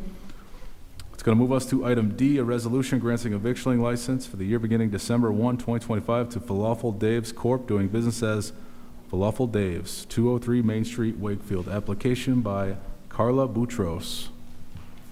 Good evening. Good evening. How are you? This is Mo, by the way, Carla's husband. Oh. All right. Tell us what's going on. Well, we saw that Townmade was up, and Ken Proctor-Chanty, who you know from Greenlight Apothecary, we got with him, and it turned out to be a good deal for us to go in there while he's still producing out of the back. He's still producing his ice cream, and we took over the front side, and in honor of our late brother who passed away a couple of years ago, we decided to keep his legacy going. All right. Hey, I like falafels. Yes. Yeah, they're really good. Been around forever at URI. Yes. Yes. Yes. So I don't this even think is, that's that's not really the name that was at URI. It No, was that was International. International Pockets. Yeah, he opened that up in '92. And we have the location in Middletown, so we decided to do something a little different to honor him, more authentic, and yeah, this is a good way to honor him. So right next door to Joyce's Pub, is that right? Yeah. Correct. All right. We're next to the Purple Cow. These items are Excellent. making me really hungry. And secondly, you know, I'm sure that this is going to be an amazing business because what you've done on Main Street already, right? Yeah. I mean, hands down. We love Main Street. We love where it's going. Obviously, you've seen all these beautiful businesses from St. Charbel's to Purse Lane and right down the street, Merchant Bay, and everybody in between. It's starting to come alive. Maybe one day it'll be like East Greenwich Main Street, but we're No, it'll Well, be that, we don't want Wakefield to Main be Street. that. That's a little what it too is. busy. It's a little too busy for us. especially the boutique hotel that's going in and everything else Yeah. around it. And you employ so many residents of South Kingstown. Thank you. I know it. So, motion to approve item 9D. Second. All right, we got a motion and a second. Any discussion? All in favor? Aye. All right, that passes. Good luck. Look forward to trying. Thank you, Board. Mr. President, before we get to public comment, I was wondering if we could table item 12J until next week. It's a very important item that everybody on the council is very into as well. It's the discussion relative to the implementation of status of flock safety license plate recognition and video surveillance platform. Manager Manny said that flock would be coming next week. Is that correct, Mr. Manny? Next week? The next meeting. Next meeting, I should say? Yes. Okay. Yes. Sure. So- I'll second that. Thank you. All right, we got a motion to continue to the meeting on July 27. We have a second. Any discussion? All in favor? Aye. All right, that item is continued. Thank you, Mr. President. It's now going to move us to public comment. At this time, I invite anyone in the audience who wishes to speak on any matter to come on up. We just ask that you introduce yourself, and we're going to limit you to 5 minutes.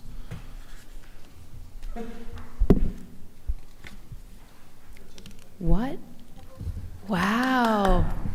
She speaks. Hello, I'm Libby Nestor. I live in Wakefield. I just had 2 comments on the water issue. One, that you asked the issue about when the information about the drought was publicly available. There's actually a site called drought.gov, and they'll send out monthly notice of what the drought levels are in Washington County in this area. And they will also send out one when the drought status changes. We've been like drought adjacent for years. We just are all the time very close to that line. So that's one thing.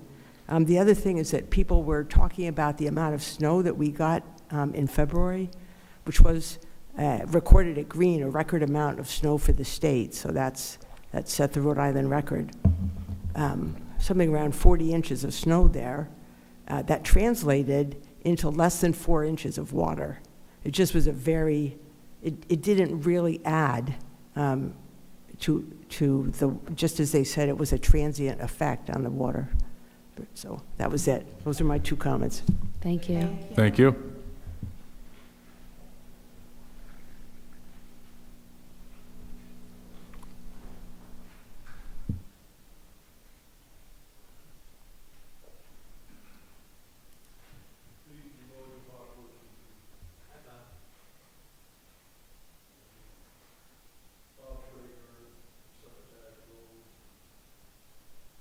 You gotta push the button, Bob. Bob Traeger, Succotash Road. I just said good evening to all you hardworking people up there. I was going to comment on the water too, because I think that is, I just wrote a couple of things, but it doesn't matter. I don't know what I'm going to exactly say, but I know one thing I didn't hear one word of, man, I might have missed it, is education about water itself and the absolute necessity that it is to human existence. And I think we're in a worldwide crisis with water. It's not only bombs and missiles that we have a crisis with. That's all you hear on the news is who's building more. You don't hear anything about not building any. You've heard that from me too many times. I'm getting worn out, I'll admit it, because I think what's happened is the norms, when you hear something over and over again, I think we just accept, well, this is what the norm is now. We have less and less due process. We have less and less of all kinds of things. The legal system has fallen apart in this country, and it was bad to begin with. It's only for the rich that can afford really legal help. And once in a while you hear about, some of the people that volunteer and give somebody a little help, and that's all well and good, and it is good. It's very good. But at the same time, it's nowhere near what's necessary for many people to achieve the rightful judgments in this country today. But the water that's a big one. I think that should be a major objective of a committee like yourself that is overlooking the future of the town, but it's more than the future of the town. I mean, it's the future. Water is a big one. It's been a big one for a while. We get plenty of salt water around. We know that. I've been on it many times recently, and it's great. And I think we've made strides in the state of Rhode Island for the cleanliness of water too, in the Bay and in other places. But the use of water, I think of myself when I'm washing my hands on the sink, and you just sometimes leave the faucet on. I said, well, that faucet doesn't have to be on for 2 minutes. You can shut it off. And then you go into certain kinds of restrooms, and you flush them. And I know there's one down in a place that I go now that it's very important to conserve water because they all goes into a holding tank. So that particular toilet that I'm thinking about, you flush it and it just goes like 2 seconds and just a gush of water, and that's it. And then I've been in other places around, well, many places, and there's three gallons are going instead of maybe a glass full. And there's so many things about water. And the main thing I think is when I say the main thing, that's a stupid way of putting it, but we are spoiled rotten about water too. In Rhode Island especially, we have great water in Rhode Island, the Situate Reservoir, and not only that, but you're talking about the groundwater, and I tried to make the best of it looking at the charts. I mean, I'd say it's a desperate situation right now with the water table under the ground here. Now in Florida, the houses disappear into the water table, you know, but we haven't got that kind of a problem, but we do have a water problem. And conservation could be quadrupled, I'll bet. I'm just throwing it out what's in my head.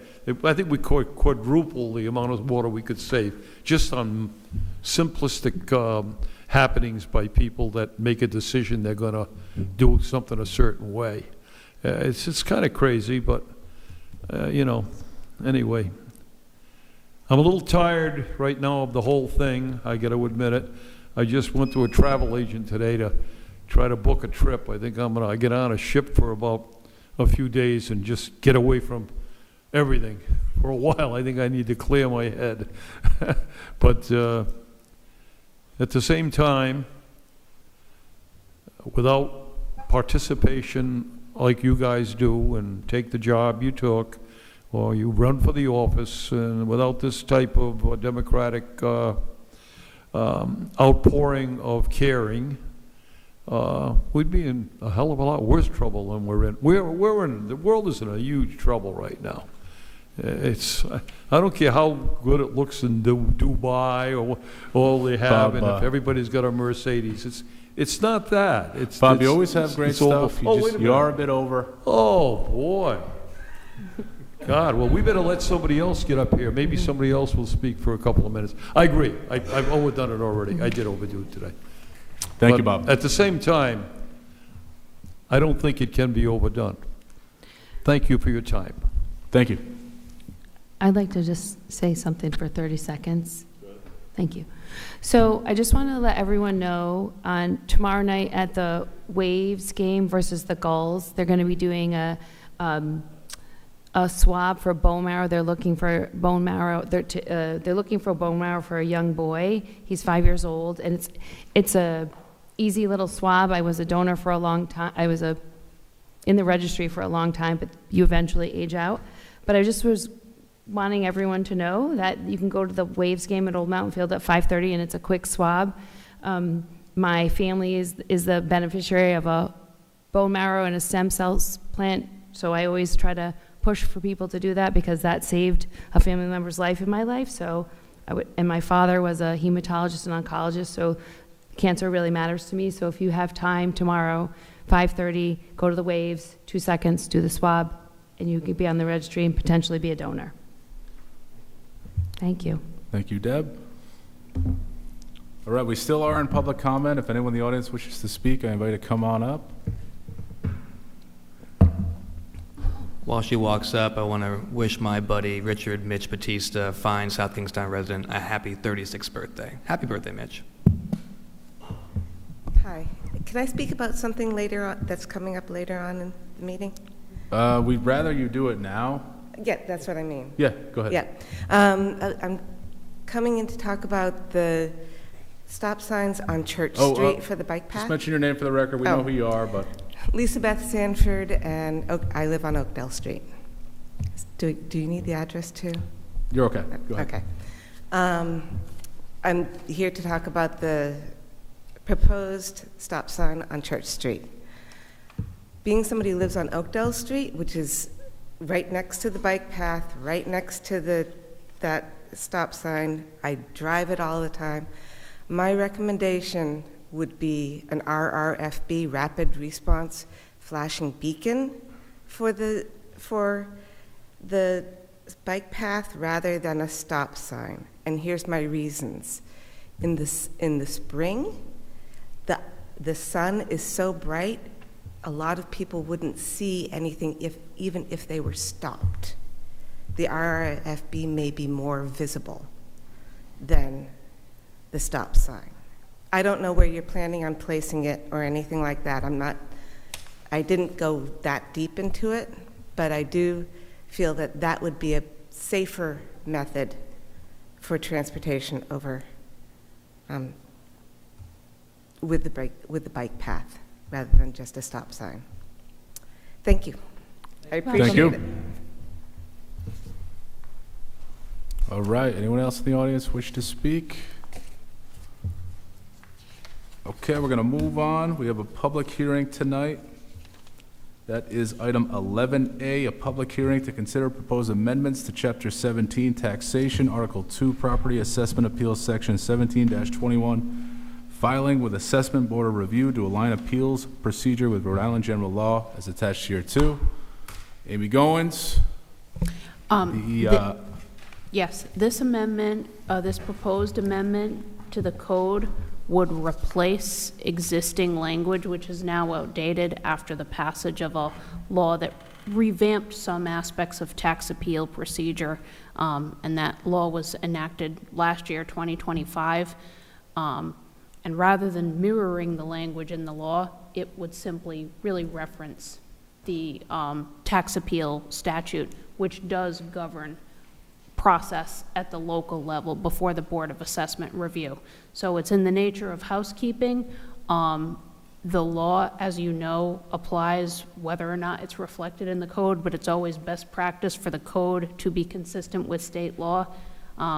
Again, I would consider this in the nature of housekeeping, but happy to answer any questions the council has. Thank you, Amy. Any questions for the solicitor? All right, this is a public hearing, so anyone in the audience who wishes to speak on this item, I invite you to come on up. Seeing none, do I hear a motion to close the public hearing? So moved. Second. All right, we have a motion and a second. Any discussion? All in favor? Aye. All right, the public hearing is now closed. Do I hear a motion on item 11A? Motion to approve item 11A. Second. All right, we have a motion and a second. Any discussion? All in favor? Aye. All right, that passes. We're now going to move to item 12, new business. A, Lori Fox, come on up.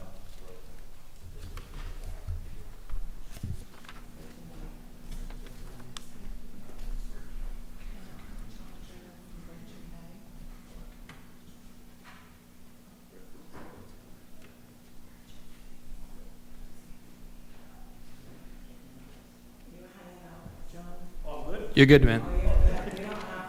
But thanks for hanging. Hey, we'll see you at Folk Fest. Go Electric. You told him he had to stay. You said, don't leave. And then you left. Listen. Sorry, that was specific to staying until we took up the motion and it passed. And then by which I said, all set, inferred that as, you're good. I think John enjoyed his time. But Lori, It's go okay. ahead. What do we have here? Thank you. Good evening. I'm seeking approval from the council to renew our contract with OpenGov in the amount of $36,316.88. I'm looking for the renewal for this year with an optional 3-year renewal, not to exceed a 10% increase over the years. Software tends to be somewhere around 8% increase. I'm seeing some a little bit higher. I'm also seeing some vendors keeping their prices for us, which is great. But if they know we're going to renew for multiple years, they tend to reduce the increase. The OpenGov system, cloud-based system that we use for permits, planning applications, zoning. We just did dog licenses this year online. We do our public information request system on that. And we're also actually working with Emily and her team to roll out board and commission applications. All right, thank you, Lori. You're welcome. Any questions from council members? Go ahead. I have one. Are you also, is OpenGov also doing the kayaks, or is that still wonky and not resolved? No, I believe that is through the mooring software, Lynx Log. That's the wonky one. Yep. Okay. Motion to approve item 12A. Second. All right, we have a motion and a second. Any discussion? All in favor? Aye. All right, that passes. Thank you, Lori. Thank you. Rich, before we get to your several items, we're going to move up the town manager report, item 12A. We have the school building committee chair. We have left field. We have Sorry, Gil Rich. Bain. Come on up.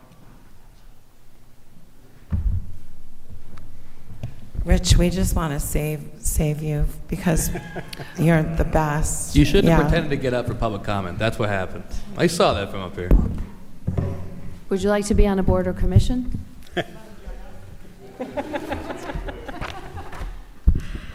I think you guys see me enough. I'm sure you're sick of my face. Good evening, everybody. Let me pull up my screen. I apologize. Hope everyone's enjoying their summer so far. Beautiful place to be this time of year.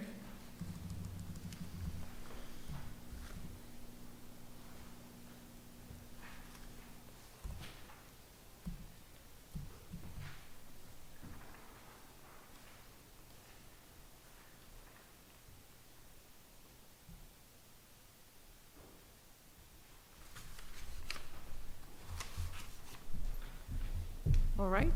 Thank you. Kate Turner here with Left Field, giving an update on the status of the South Kingstown High School new construction, as well as the Curtis Corner Athletic Program. Tonight we'll just give you a brief update on where we are with our schedule, some construction activities going on for both of those projects.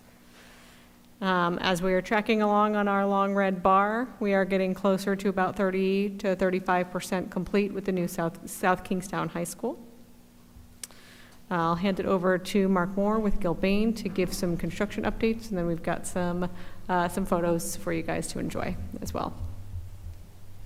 Good evening, everyone. So similar to last month, we're continuing to work on the envelope of the building, that being the exterior construction, comprising the roof and the exterior walls. So roof probably is about halfway through. We're in the middle section of the building. Academic tower is complete. Same with the exterior walls. We've started with the academic tower. We're working our way around the building. Spray fireproofing continues. So we're spraying the beams and columns and applicable roofs with fire resistant material. Interior walls are going up on the whole second floor, so we have a good majority of the walls completed on the inside, not sheetrocked, just metal studded, and all the associated MEPs, mechanical, electrical, plumbing, ductwork, and whatnot, is all in on the second floor as well, and we're working our way up onto the third floor. AVB, which is an air vapor barrier system that goes on the outside of the building to prevent the inside and the outside from leaking. Is ongoing in the academic tower, and we're working our way around the building with that. Once that's complete, we can start installing brick. We received our first 2 truckloads of brick last week, Thursday or Friday. So that's now on site, and maybe in the next week or so, we're going to start to see some brick go up on the building. Followed up in September with hopefully some glass for the windows that you see for the openings. It won't be in the pictures, but we have put our first coat of paving on around the property. So our binder coat, which is the first section that goes down, is all the way around the building. That's been completed. We have a retaining wall we've installed down by the teachers' parking. So it's really starting to take shape. You can kind of see what it's going to all be about at this point. You'll see that in the pictures in a minute. So there's an aerial view. This is actually a month old. This was June's. If I were to show you July's right now, it would look completely different. We just took that on Friday. So we'll be publishing that over the course of the next couple of weeks. But what you don't see here is that pavement I mentioned, the whole parking lot down to the right where the teachers' parking area is completely paved, and there's a whole loop going around the entire building now with pavement. The roofing system is complete all the way through that middle section at this point. So again, we're a little bit further along than what this is showing, but I think it gives you a pretty good idea on the shape of the building and what it's going to look like. Can I just ask a quick question? As I've been driving by, I've been wondering, the stairwell at the bottom right of the academic tower is exposed. Is that going to be closed in with glass, or is that, it's glass? That particular one there facing School Street will be 100% glass, going all the way up. So thanks. It'll look great. Sure. Yeah. Yep. There's another in the back that will not be all glass, but it'll have some glass associated with it. But, yeah. Got a quick question for you. I know it's going to be your next couple slides. The next couple of slides are walking us through it. Was I mistaken to think that Curtis, or the athletic field at Curtis Corner, was going to be open at the same time as the high school? It will be. It will be? Yes. I just, I'm looking at, yeah, because I just see that, I see in the red part on page 2, we have SK Construction, SK High School Demolition, and then Curtis Corner TBD. Yes, if we go further down in the presentation, Okay, well, I'm just throwing off page 2, Kate, so, or page 3? It the goes, kind of overall Yeah, yeah. larger. Yeah, so we can add those red bars in. We do have the schedule update later in the presentation. This is really just focused on the high school. totally understandable. Just but if the public looked at it, they'd be like, Yes. you know? So I just want to make sure that we're on the same page. That's all right, yes, I can, I'll let Mark go through the photos, and then I'll give you the schedule update. We've got that a little later in the Excellent, presentation. thanks. Yes. Great, so these pictures on the left is the interior stud walls I was mentioning for the second floor. You can see all the electrical and ductwork runs that are up above in the ceiling. Again, that's the MEP roofing I was mentioning. Bottom right is, and I did mention it earlier, but the bottom right is the gymnasium walls going up. Again, we are probably a couple days away from completing that work. So over the course of the next week, the entire gym will be built, which is pretty cool to see as well. How do we move this on? There's, again, some pictures on the outside of the building. This one just shows the air vapor barrier I was mentioning, which is that blue you see wrapping around the windows. There's also a spray-on material that isn't shown in this picture, but was just completed over the course of the end of last week, beginning of this week. Again, the outside, bottom, the left side one shows you a little bit of that pavement I was mentioning. That wasn't shown in the overhead view, but will be next month's update. And then the exterior walls is, again, the one on the left as well, being built, which will then have the air vapor barrier and then have the brick put on. Any questions? Keep up the good work. Thank you. All right, so for Curtis Corner, we have 3 different phases of work over at Curtis Corner. The first is currently ongoing, which is the demolition and abatement of the existing Curtis Corner Middle School. The second being the athletic fields, third being remaining site work, which really entails parking lots, driveways, circulation throughout the site. So just as a quick reminder, the reason we broke this up into 3 phases is because we have a strict $11 million budget for this scope of work, and we want to make sure, as we're going through each of those phases, that we are tracking and staying within that number. So we have our solidified costs for phase 1. That work is ongoing. The athletic fields bids are coming in on the 23rd of this month, so we'll have a really strong idea of where we are within that 11 million. And then the remaining site work, the drive lanes, the parking lots, and any other exterior enhancements, we will be able to design specifically to fit within that. We do have some schematic designs for those circulation paths, but again, before we finalize those designs, we want to do a nice gut check with where we are with our budget. So right now, demolition of Curtis Corner Middle School is anticipated to be complete in August of this year. We are looking at, as we mentioned, the bidding periods, bidding and award in July and August. So with the bids coming in the 23rd, we'll be coming back to you in August on the 10th for those approvals. And then construction of the athletic fields will begin in September and be complete in March of 2027. So it will be open and available when the new South Kingstown High School opens in the fall of 2027. Remaining site work, again, that portion of it will be going on later in the summer, throughout the summer, later in the summer, and into the fall. So again, that those fields are accessible, open, and ready for use in the fall. So just diving into those dates a little bit more specifically, we did hold a pre-bid meeting for the athletic fields. We got extremely good turnout. Those are all of the vendors that are looking to bid on it. That took place on the 9th. Bids are due on the 23rd. We'll be going in. I'm sorry to interrupt. Just to go back to that other earlier slide, I just wanted to follow up on Jay's comment. I heard what you said about being ready for September 27 for the fall. The athletic department typically will start up a month before school actually starts. It's 2 days. Huh? Yeah, 2 days. 2 days? It's like With 2 seniors days, practice. football camp. Captain's in the morning, and practice soccer at night. camp. So the fields, we're anticipating completion in March. What? Okay. Of 2027, yes. Okay. So we'll be open and ready for that. I just, as an overall goal, to be ready for the fall season, yes. That's fine. I wanted to check because it says September 27 on it. So that's for the remaining site work. That's for the parking lot and the driveways, and we'll probably still be doing some work on the site while the fields are open and active. Okay. So we'll work through the logistics of making sure buses can get there and people can park, and we'll probably end up phasing the construction of it so that is available. But yes, the fields will be available after March, and that's one of the benefits of utilizing the synthetic turf material is it's readily available for use. We don't have to wait for a growing season. So We don't have any water, so. we don't have to No water water. it. No irrigation needed. Thank you.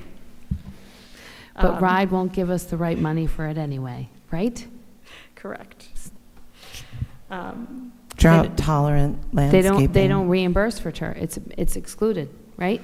They'll reimburse for this one. They don't reimburse to replace it. They pay Oh. for it once. Yes. So we'll be coming back in front of the council for approval of the bids for the athletic fields on August 10th. So that is our anticipation. This is just a quick little update about the abutter meeting we had at Curtis Corner. We had a couple of neighbors that came out, but well received, some good questions, just got everybody up to speed as to what's going on and what to expect. When to expect the track coming offline for those neighbors that like to utilize the track now. So it was just really an expectation-setting evening for the neighbors for some of the more disruptive work that's coming up. Kate, did you get a head count of roughly Baker's dozen, maybe? It was pretty small. There were very few people there. There were only 2 neighbors. Cool. Yeah, and one of them was like a spokesman for a group of them. They're not concerned. It's not as intrusive, and it's not as closely abutting as the work that's happening at the high school. They're actually quite excited because, number one, less traffic than what they've notoriously experienced over decades, and it's going to be prettier, right? They're not going to be looking at this big brick building. They're going to be looking at a beautiful site. They're really excited, and they're really excited actually when you bring up using the track, the current track. A lot of the neighbors don't use it anymore because it is a health hazard of tripping, and because of the way the track is, they've taken to using the bike path and walking around the area. So they're super excited for all the features. It was kind of inspiring to sit with them, so. Awesome. And then we got attacked by the gaggle of turkeys that lives in the area. So that was fun too, but hopefully they won't be making use of the track. But no, even though it was not well attended, that's actually nice because we know that folks aren't too worried about what's going on.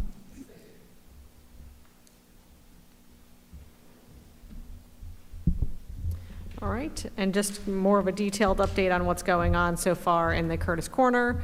Abatement has been ongoing since May 5th. The environmental hygienist does continue to do air quality samples, air quality monitoring, making sure we're complying with all EPA and Department of Health regulations. All of the furniture belongings, as you guys saw from some photos at our last update, everything is gone. We are complete with abatement. We are expecting completion on July 16th. They'll go through an air clearance process. We'll go through the permitting process for demolition with the building department, and demolition, the actual start of kind of the claw in the building is anticipated for July 23rd. That's so soon. Yes. When you look at the fact that they started on May 5th, it doesn't feel quite as soon, but it's coming up quickly.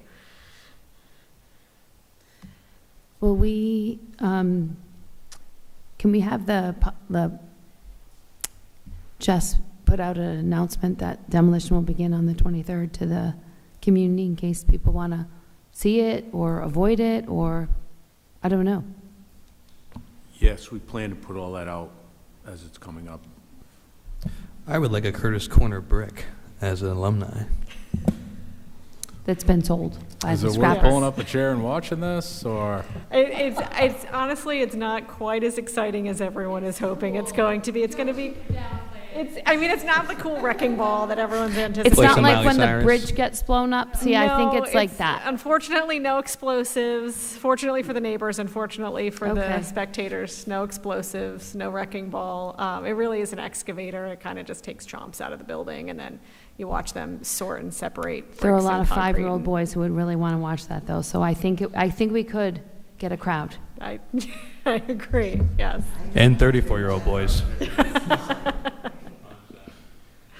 Chris did say he was going to save some bricks. Yeah, we'll see if we can put a couple aside for you. Please, at least 5. Yes. All right, so green is all of the abatement that has been finished and cleared to date. Orange is the abatement work that's still ongoing and needing to be complete.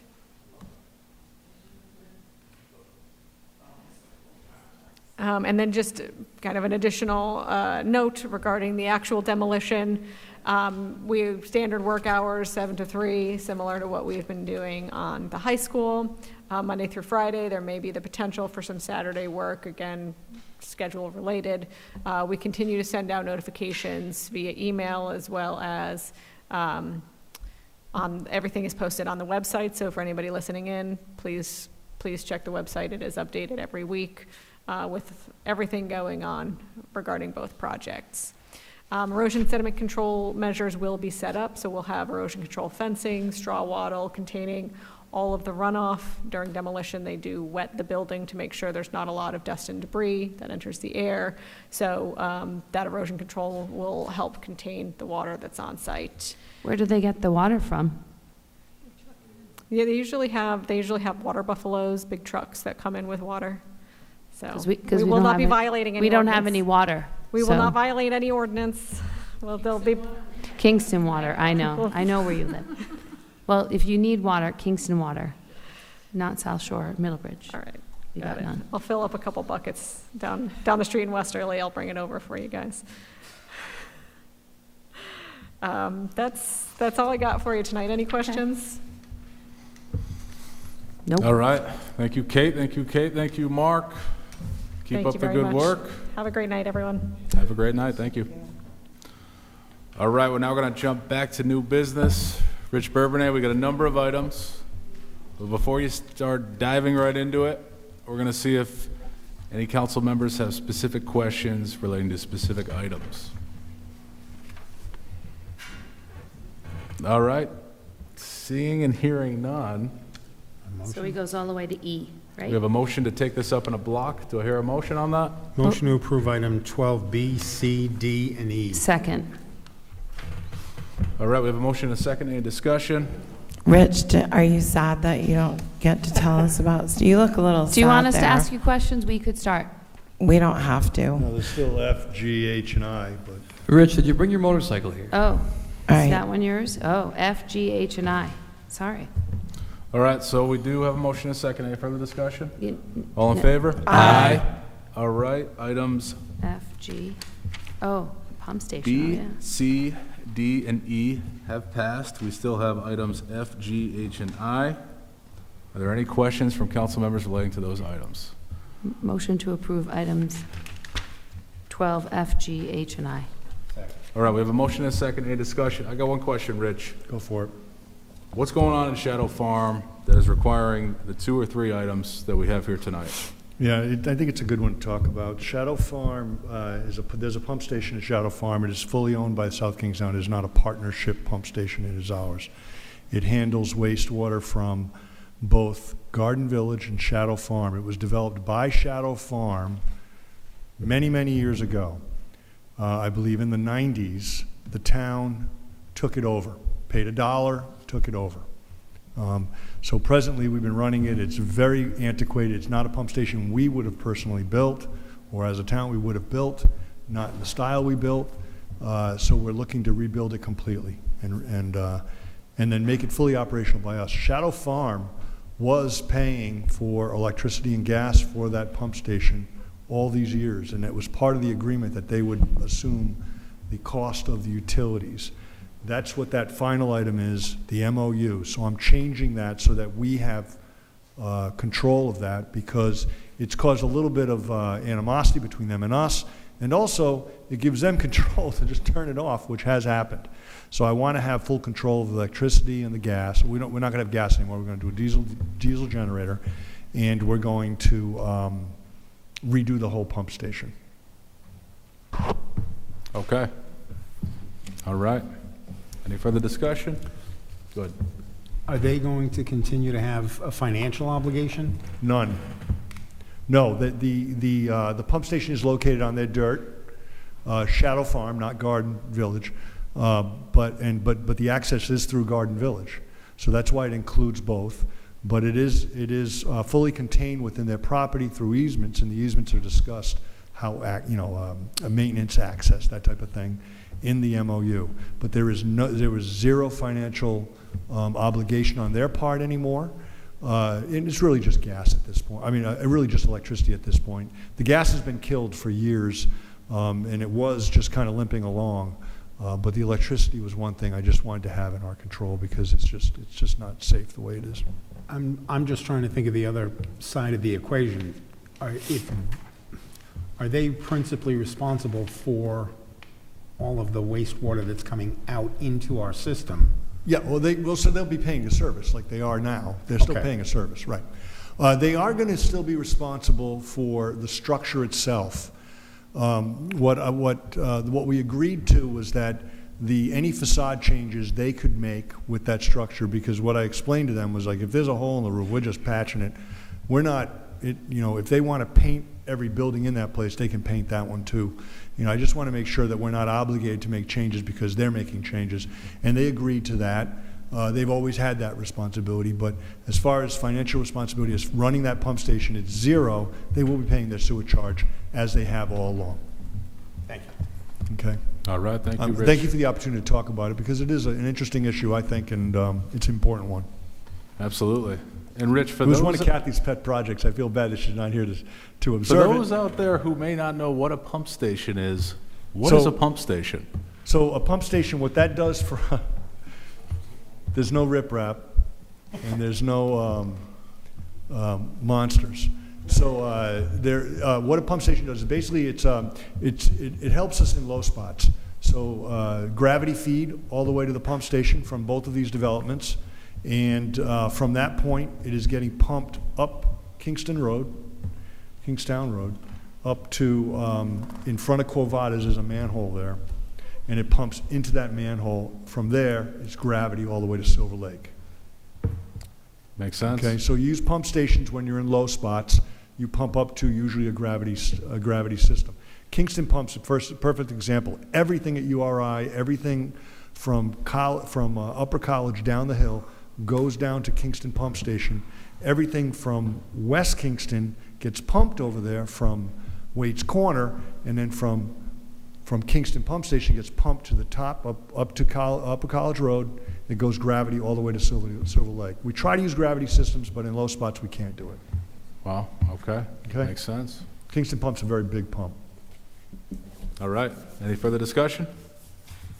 We have a motion and a second. All in favor? Aye. Right, that passes. Thank you, Rich.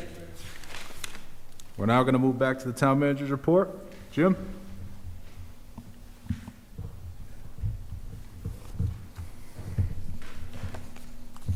There are two items left on the town manager's report. The update on the elderly exemptions 2026 tax bill insert. So for those who are watching that are not aware, have not been following, so the town council approved a more robust elderly exemption program for taxes. You have to meet certain criteria, and we've been putting it out on social media, our website, senior center, library, and we also did a card, and that got mailed out with the tax bill. I'm sure you've seen it. And we are getting a good response. There were people waiting at the door this morning. There were about 15 people. So we all have a bet in town hall how many people are going to apply for this, and so we'll let you know at the end. But we have a good response, and people, this is very well received by them. Yes, Deb? Well, I got the postcard, and I thought it was, I know Wendy probably scrambled a little bit to get it in, because I think we had asked about if she could put it in, because we were talking about it Yeah. Past meeting, yes? Yes, yes. So I wanted to appreciate Wendy, and I also think it was very well done because it even says like the deadline was this, but there's still time to apply. I think I read it thoroughly and I thought it was very clear. I think it's not clear because people go, is this a new program? It's not a new program. It's been around, I don't know, 15 years at least. It's been around for a long time, but, you know, I'm saying this for the people out who are watching. Right. You all know, you really expanded it with the income levels went up, the amounts and so forth. So I think a lot of people were not aware of it. Yeah. But I know you've been putting stuff out on social media, they've Yeah. been tracking that. So. And it's not even, I think people think it was a realignment to adjust for Yes. cost of living. It wasn't like we said, oh, we're going to capture more people. I think in reality, it's about the same number of people, Yeah, so we don't push people off. Well, we'll see at the end. We don't know. I do think we will capture more people because we never really promoted it the way we're doing it right now. And I know the council has asked me and my staff to really promote this as best we can. Yeah. But there's one thing I want to make a comment on with the people watching, and we're making it clear when they call, and we're also getting a lot of calls as well, is that, you know, we have to keep the integrity of this system so that the people who need it the most are going to get it, so that there's no, we are very stringent with what we're asking for to prove so that we keep the funds going to the people that truly need it. By that I mean, you know, we are requesting a tax return to verify your income, a signed tax return, and also signed by your preparer if you have one. Some people are bringing in tax returns that are not signed. So it's important that, I'll leave it that we keep the integrity of the system. You bring in a signed tax return so we can verify that that is truly your income and your preparer. If you do not make sufficient funds to even do a tax form, we're requesting that you contact the IRS and get a letter saying you're exempt from taxes, and they will give you a letter. But even if there's a person in there that's really struggling to figure this out, we will work with them and we will do our best to verify their income as best that we can. Those are the extreme circumstances. I just want to clarify what, Amy, you can correct me if I'm wrong. What you get from the IRS, for the people who are listening, is verification of non-filing, That's not correct. exempt from filing. There's a distinction there. That is correct. Yeah, non-filing, yes. But they're Are exempted from we filing. trying to infer based on this that verification of non-filing means income is below a certain amount? Because I do not think you can infer that. The verification of non-filing letter is just, my understanding is a document from the IRS indicating that the taxpayer did not file a return. That's it. In which case cannot be used as proof of income. But when we talked about this with Wendy, I thought we said she has some long-term applicants. For new applicants, I thought she was going to ask for a tax return. Someone who is 90 years old and hasn't filed in 15 years, right? I'm remembering this part, right? That's correct. You're remembering it right. It's going to be stringent for new filers, but if you are a typically non-filer and you've been in the program for 15 years, Wendy wasn't going to be sending them. That's correct. That's what she indicated. That's not correct under the ordinance. They would still have to show proof of income, even if they've been in the program for 15 years. And it may be that in that case, the person will have to just submit an affidavit, but the requirement for new filers is tax return if you have it, if not, the documentation of non-filing.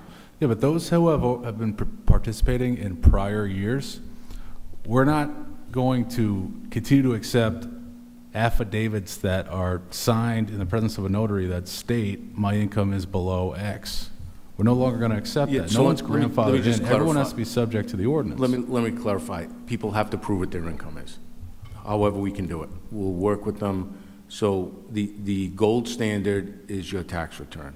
And we expect the vast majority of people coming in will have a tax return signed so that they're not making one up on a computer and bringing it in and purporting it as a tax return.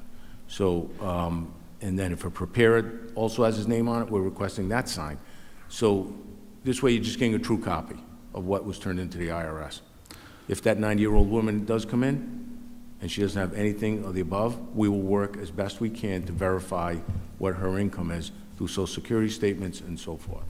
That'll be But also we will no longer accept self-serving affidavits as to income. That's what we've been doing. We're no longer going to do that. We're not We passed gonna- an ordinance that does no, not we're allow not. that. We're not gonna go by an affidavit. Okay. And we've already had, out of the 15 that came in today, 5 got excluded because it was not a signed tax return. Do you have a running count of how many people are applying so far?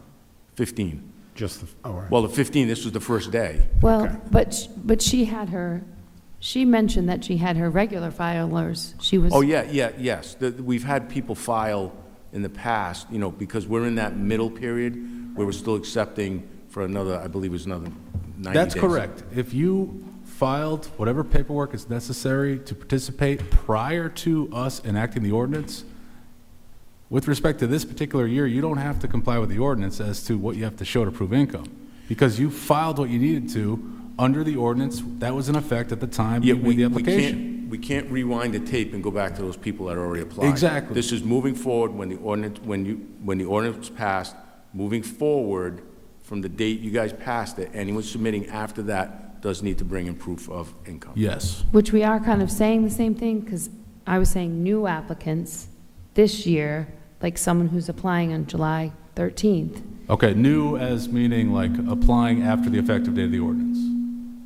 Didn't apply in the prior year. Want me to, Didn't seek an abatement, didn't participate in a previous year. Yeah, but you could have sought an abatement in a previous year, participated, but are now applying after the effective date of the ordinance, in which case you now have to file an income tax return to prove income. The people who applied prior to this ordinance being passed have already submitted their applications by that date that was prior. Yes. However they applied, we've accepted that because it was prior to the ordinance. Yes. But once the ordinance passed, and now with all the new people coming in, that is when we are requiring the more stringent standards. Now, the reason we're doing that is so that they're not given a false sense of that this is the way it's going to be. The ordinance passed, that's how we did it moving forward. Yep. So it's not the perfect system but it will be next year for sure, because everyone, including those people that applied prior to the ordinance, will have to bring a verification of their income. Yes. But we had a whole conversation about the ordinance allows, or the state law allows her to have some discretion, because she said, I have some discretion. We had a whole conversation. She did have some discretion, but the thing is, I spoke to the assessor's office this morning, and the discretion is this. The ordinance passed, we follow what the ordinance was from that day forward. That's the fairest way to do it. Okay. People that applied earlier, now, however they came in the system, they came in under this year that way, whatever it was. Most of them did bring in their tax returns, by the way. But the discretion was taken away to just blindly do it. Okay. So I know you're going to say yes to this. When there's any sort of discrepancy, Wendy does come to you and discusses it with you. None of those decisions about who's in or who out. I go down there every morning. Okay. I talk to them about it. I did it this morning. Because Jen was here, Jen Clow, who's the deputy, because Wendy was out today, and they inform me every day on the number. I check. Every week you'll be getting a number on my town manager's report. Yeah, I think we all want to be inclusive as possible, but we don't want the taken advantage of. So your oversight, I think we sort of expect that good communication down to the assessor's office. I think the system we have in place is fair, it's accurate, and it'll get the much-needed money that the people who need it the most will get it and my goal is 0 false applications. This wager, Jim, is it going to be Price is Right rules? No, or is it going to be closest to the pin? It's an estimate. That's my question. It's an estimate on what we each think, how many people will come Did in. we put did we put a slip in a fishbowl? Did we check it later? No, Okay. we just, among the 5 of us, we all thought it said, I think there's going to be this many, and someone said, I think there's going to be this many, and we'll see. I have confidence in the staff. Yeah, I have 100% confidence in the staff, and they take this very serious. There was some questions on the people that came in today. They were on the phone with them right away, saying you omitted this, and this will be a very fair, accurate system. Great. Last thing is the update on the request for the three-way stop sign at Church and Railroad. I spoke to the chief about it several times, Rich Bourbonnais several times. They have a preliminary, just what they want to present to you tonight. They're going to give you more statistics later as it's going through it, but if I can call the chief up just to go over what the initial statistics are showing.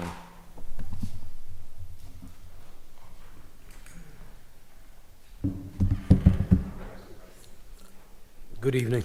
So we went out and did a speed study or a traffic study on Church Street and Railroad, the intersection. We measured, basically looking at it, measured the vehicle volume in that area. The numbers were surprisingly low. Coming back, Church Street, we have an average of about 4,300 vehicles that travel on Church Street by Railroad per day. And Railroad was really where we were surprised, 500 vehicles that are on Railroad. Looking at a 10-year history of crash data, we've had 7 motor vehicle collisions that the police department's investigated at that intersection with no serious injuries. So looking at it, the data really doesn't support through the guidelines of the MU TCD warrants for a three-way stop.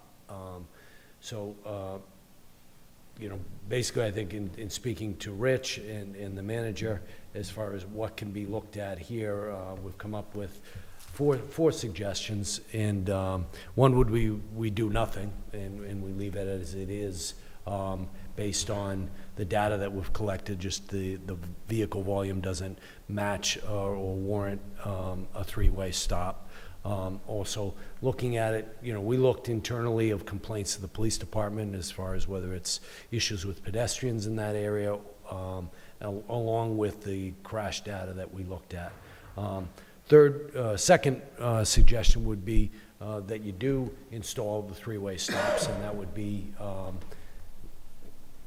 outside the guidelines of the MU TCD, but you would still, we would be able to do that if that was the decision that came down. The third, and actually it came up during public comment, was to install the RRFBs at that location. So in kind of looking at it, probably the best example would be on Mumford Street in Narragansett, where the state installed those on the bike path on Mumford. So when you come down Narragansett east into Narragansett on Mumford by the elementary school, I believe it is, they have it there. So those beacons flash when they're activated when people are on the bike path coming across. It would give more alert, I think, to motorists. And again, looking at state law, it's yielding to bicyclists or pedestrians that are on the bike path. There's already stop signs on the bike path, as there is on all of our intersecting streets. So I know there's a question when we did have a pedestrian or a bicyclist that was struck up on Rodman, crossing Rodman. The stop signs are there for people that are on the bike path when they're crossing these roads, and they do need to stop. They do need to yield as oncoming traffic does as well. But the RRFBs would give that extra signaling to motorists that there is either a pedestrian or a bicyclist approaching, and they can yield, they could stop, let the bicyclists go, or pedestrian, but it would give a little more alert to those areas. Our fourth suggestion would be that we would do a more comprehensive study of the area. So again, our data we're looking at that we came up with 4,300 on Church Street. That's not taking into account school time. All right, so the school was already let out at that time, so we know that the traffic would be higher during the school year. So we could look at a more comprehensive study by an engineering company to come in here to really evaluate and then provide their suggestions on what could be done in that area. I have a question. Chief, what's the cost for RRFR? Well, I think what our request would be, and I'll correct you, because every single time I stumble when I say it, RRFB. So, but we would request that through DOT. And I think we would ask them to install it based where it's a state bike path crossing one of our roads. Chief, thank you for doing the study. You said the data shows that there's only 4,300 cars in that area. What is your sample size? So it would have been over we had to flip the trailer several times to get it in both directions. So it was over a 3-week period. And when was this 3-week period? Within, we just finished it this past weekend. Okay, so we Would've been a while, did, so- you had it from like the 10th, or, yeah, the 10th through? School was out at the time for the big majority of that time. So again, where I said, with people not going to and from the high school, being the summer break, that's going to be a lot. But when we look at the numbers, it's more Railroad Street that the lower. The 4,300 is close to what they would recommend, but the cross street that comes into the main road is what doesn't necessarily warrant it. And this data that you're collecting doesn't account for any pedestrian or bicyclist? No, it was vehicle traffic. Just and that's- vehicles, right? And again, that would be what we would ask if we had more of a more comprehensive engineering study done, would be to look at the bicycle, look at pedestrian, as well as vehicle over a larger time period. And I would recommend you to looking at it during school hours or the months that school would be in, because I think it would be more accurate. I think I would agree with you. Thank you, Chief. You're welcome. So, I asked someone who lives near that area, but not where Elizabeth lives, and they said that that would drastically slow down traffic to the high school, because that's a way that people access Columbia Street to go to the high school. So I'm just trying to make the right decision based on the impact of whatever that, we don't want all of a sudden it difficult for students to get to school or faculty to get to school, or slow it As down. Rich has said many, many times, and I have as well, we're not using stop signs and devices to slow traffic. Right. There are other means of doing that, and that's what the recommendation's not to do your stop signs to slow traffic down. Adding stop signs can end up, when we're looking at, we had 7 crashes over a 10-year period, so less than 1 a year. Right. Adding stop signs could increase that. Okay. So, and just one question about the RRFB. We Yep. asked that of DOT. Is there any cost to the town for that? If they install it, there wouldn't be, but I don't know whether that would be something they would do or not. Okay. Again, it's a state bike path and it's crossing our road, and we would express that we think it would make that area safer by having that installed. What would be your preference for a course of action? I know you don't like to give an opinion, but I'm asking for one.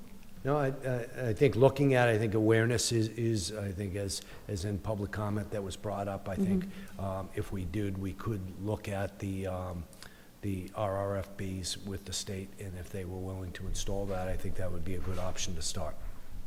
That Okay. sounds like that sounds like the way we should go. I would just let everybody know that a 3-week period, not with any school, is not complete data. It's not. This is far from complete data that we should do anything tonight. And Chief, I would not advocate that stop signs are going to cause more accidents. Obviously it's a learned behavior. You look at Kenyon Avenue, right? Those stop signs outside of former Councilman Sweet's house are slowing down traffic on that road. And we've so had an increase of rear-end collisions there. I don't doubt where it. we didn't have before. I don't doubt it, but it's a you dangerous just have road. to weigh that out, that the data does show It's Woodruff. that when there are Woodruff. stops. Woodruff, right. Sorry. Sorry, everyone's asking. But again, we brought the data there that you had a significantly more volume both on Woodruff as well as the intersecting Yeah. street lake that was coming into that. I think the RRFB is the way to go at this time. I think 7 accidents in 10 years is not a lot of accidents. They're not serious accidents, correct? No, all minor accidents with little or no injuries, really. Right. And I think you have to think about the impact and go back out and ask people who commute to the high school and where the students go, and if you want that kind of gridlock at that time of day, twice a day. Well, you still got to pause as you drive through there anyway. It's not like you just rip right through. Right, You got to right. pause. So, I Director mean, Bourbonnais, you have talked to me about this issue, right? About back up on that road from school? I did, and I am very surprised at and we talked about this today, the volume on Railroad is very low, and that's the problem. Is you wouldn't stop the main line for such a small volume of traffic. That's the problem. The other thing, and we could do further study, and then it could end up that way. The other thing is we were a little bit concerned about stacking at that stop sign all the way back to Columbia, including buses, by the way. You're going to have to define stacking. I'm sorry, stacking would be cars stopped and then all stopped all the way back to the Columbia intersection. I'm not saying that, when we started talking about this, I thought that was a perfect, that was a good spot for a three-way stop. I thought it would work. I went and looked at the site distances, I measured everything, I thought it would work well. It's just the volume on Railroad Street was just so low, I'm just very surprised. And whether it's school time or not, you may still see that same ratio, and that doesn't really work for what would be justifiable in MUTCD. If I can ask a couple of questions about the accidents, Chief. The 7 accidents, were they spread out over the 10 years? Yeah, I mean, we were, again, looking at it, some years we had 2 in a year, others we didn't have any at all.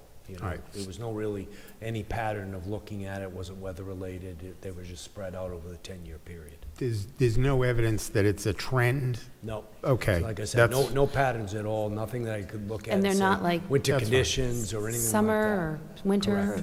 Correct. Is there any discernible pattern to the timing of it? Yeah.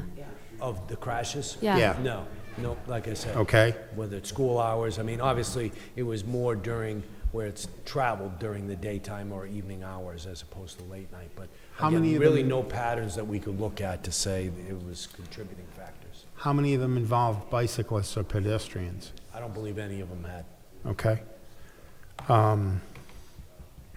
I have to agree with Jay, because I drive that road frequently, and 4300 is just underestimating the actual usage. During the school year, and I'm sure that's got to make a huge difference. And I understand what you and the woman who commented during public comment are saying about the alternative, or an alternative. I, for one, would like a study done during the school year, because that's one of the main reasons people use that particular road. What Rich said about the travel on Railroad makes sense. A couple of constituents that I've talked to have expressed concerns specifically about the bike path essentially spilling over into Railroad as a safety concern. But if the data from a larger data set doesn't justify it, then so be it.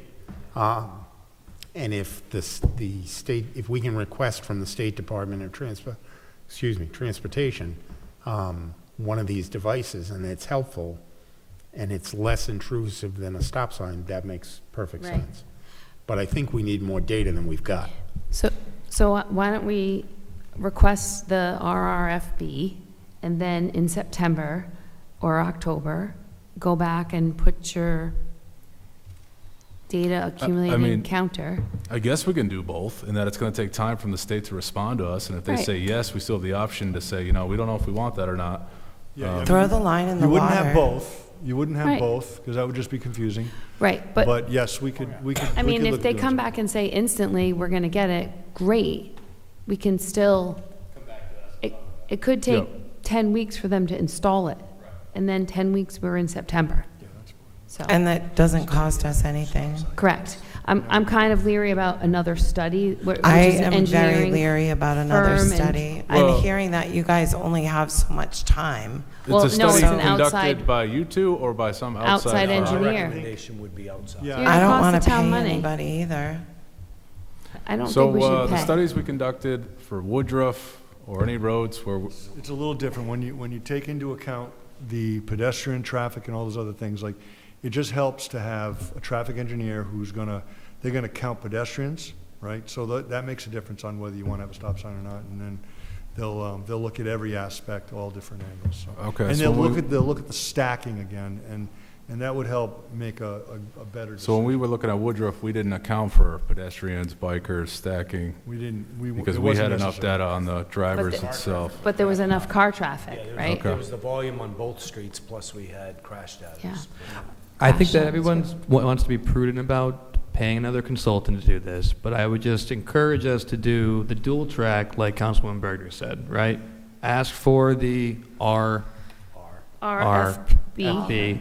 And then we'll change the name once we get it. Could you, You call it something. Railroad Well, flashing blinker. Exactly. That's right. We'll also dual track, you can come back to us with an estimate of a consultant that could do a more holistic approach with our new high school. I think that it's an important thing to look at, and then you can come back to us and we can make a decision from that point. Does that make sense to my colleagues? It makes sense. What, Okay. So we're going to request the RRFB and then what, wait till the fall and do a further study, see if we need it? And have Rich come back to us and the police chief come back to us with like a plan on how to have a holistic approach to it. We have a new high school going in, we have new traffic patterns going in, a more holistic approach, more data is not going to hurt us.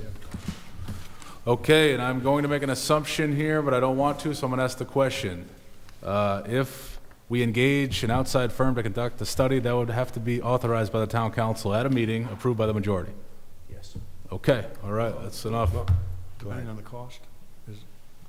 Well, Rich, You're you asking if qualifying a that? traffic engineer would be required to come back here for? No, I'm not asking that. I'm We asking would have whether to to approve the proceed with expenditure. hiring an outside firm requires approval of the council.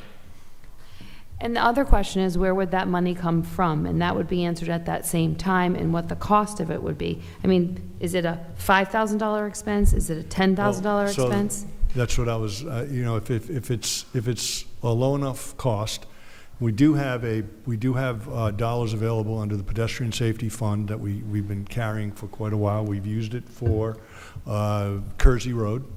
Some of that money was used for Kersey Road, in addition to some opera funds. So we have that available to us. If it exceeds $5,000, or if it exceeds $10,000, then we would be here.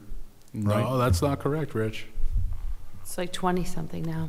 Jim, you want to step in and clarify No, that? it's 20-something to go on consent agenda, but it's $5,000, $10,000 to be even requires town council approval. But I'll tell you what, I mean, you can come here regardless of what it is. How about this? How about we just come here Okay. and we can request an approval at council regardless of what it That is. sounds good. We look Okay, forward to an that's update fine. on this. Thank you both. Thank you. Thank you. Okay, that completes the manager's report. We're now going to That's jump all I back. have, thank you. Thank you, Jim. We're now going to move to communications. Item 15A, a letter dated June 30, 2026, from Roland Benjamin tendering his resignation from the South Kingstown Canvassing Authority effective September 1, 2026. I make a resolution that we direct the town clerk to that we accept his resolution, and then we direct the town clerk to send a letter to Roland Benjamin thanking him for his service. Second. All right, we got a motion and a second. Any discussion? All in favor? Aye. All right, that passes. It's going to bring us to the end here. Do I hear a motion to Motion adjourn? to adjourn. Second. We have a motion and a second. Any discussion? Are we sure? It's pretty early. I'm pretty comfortable. All right. Still go to Jack's place. All in favor? Aye. Anyone opposed? All right, that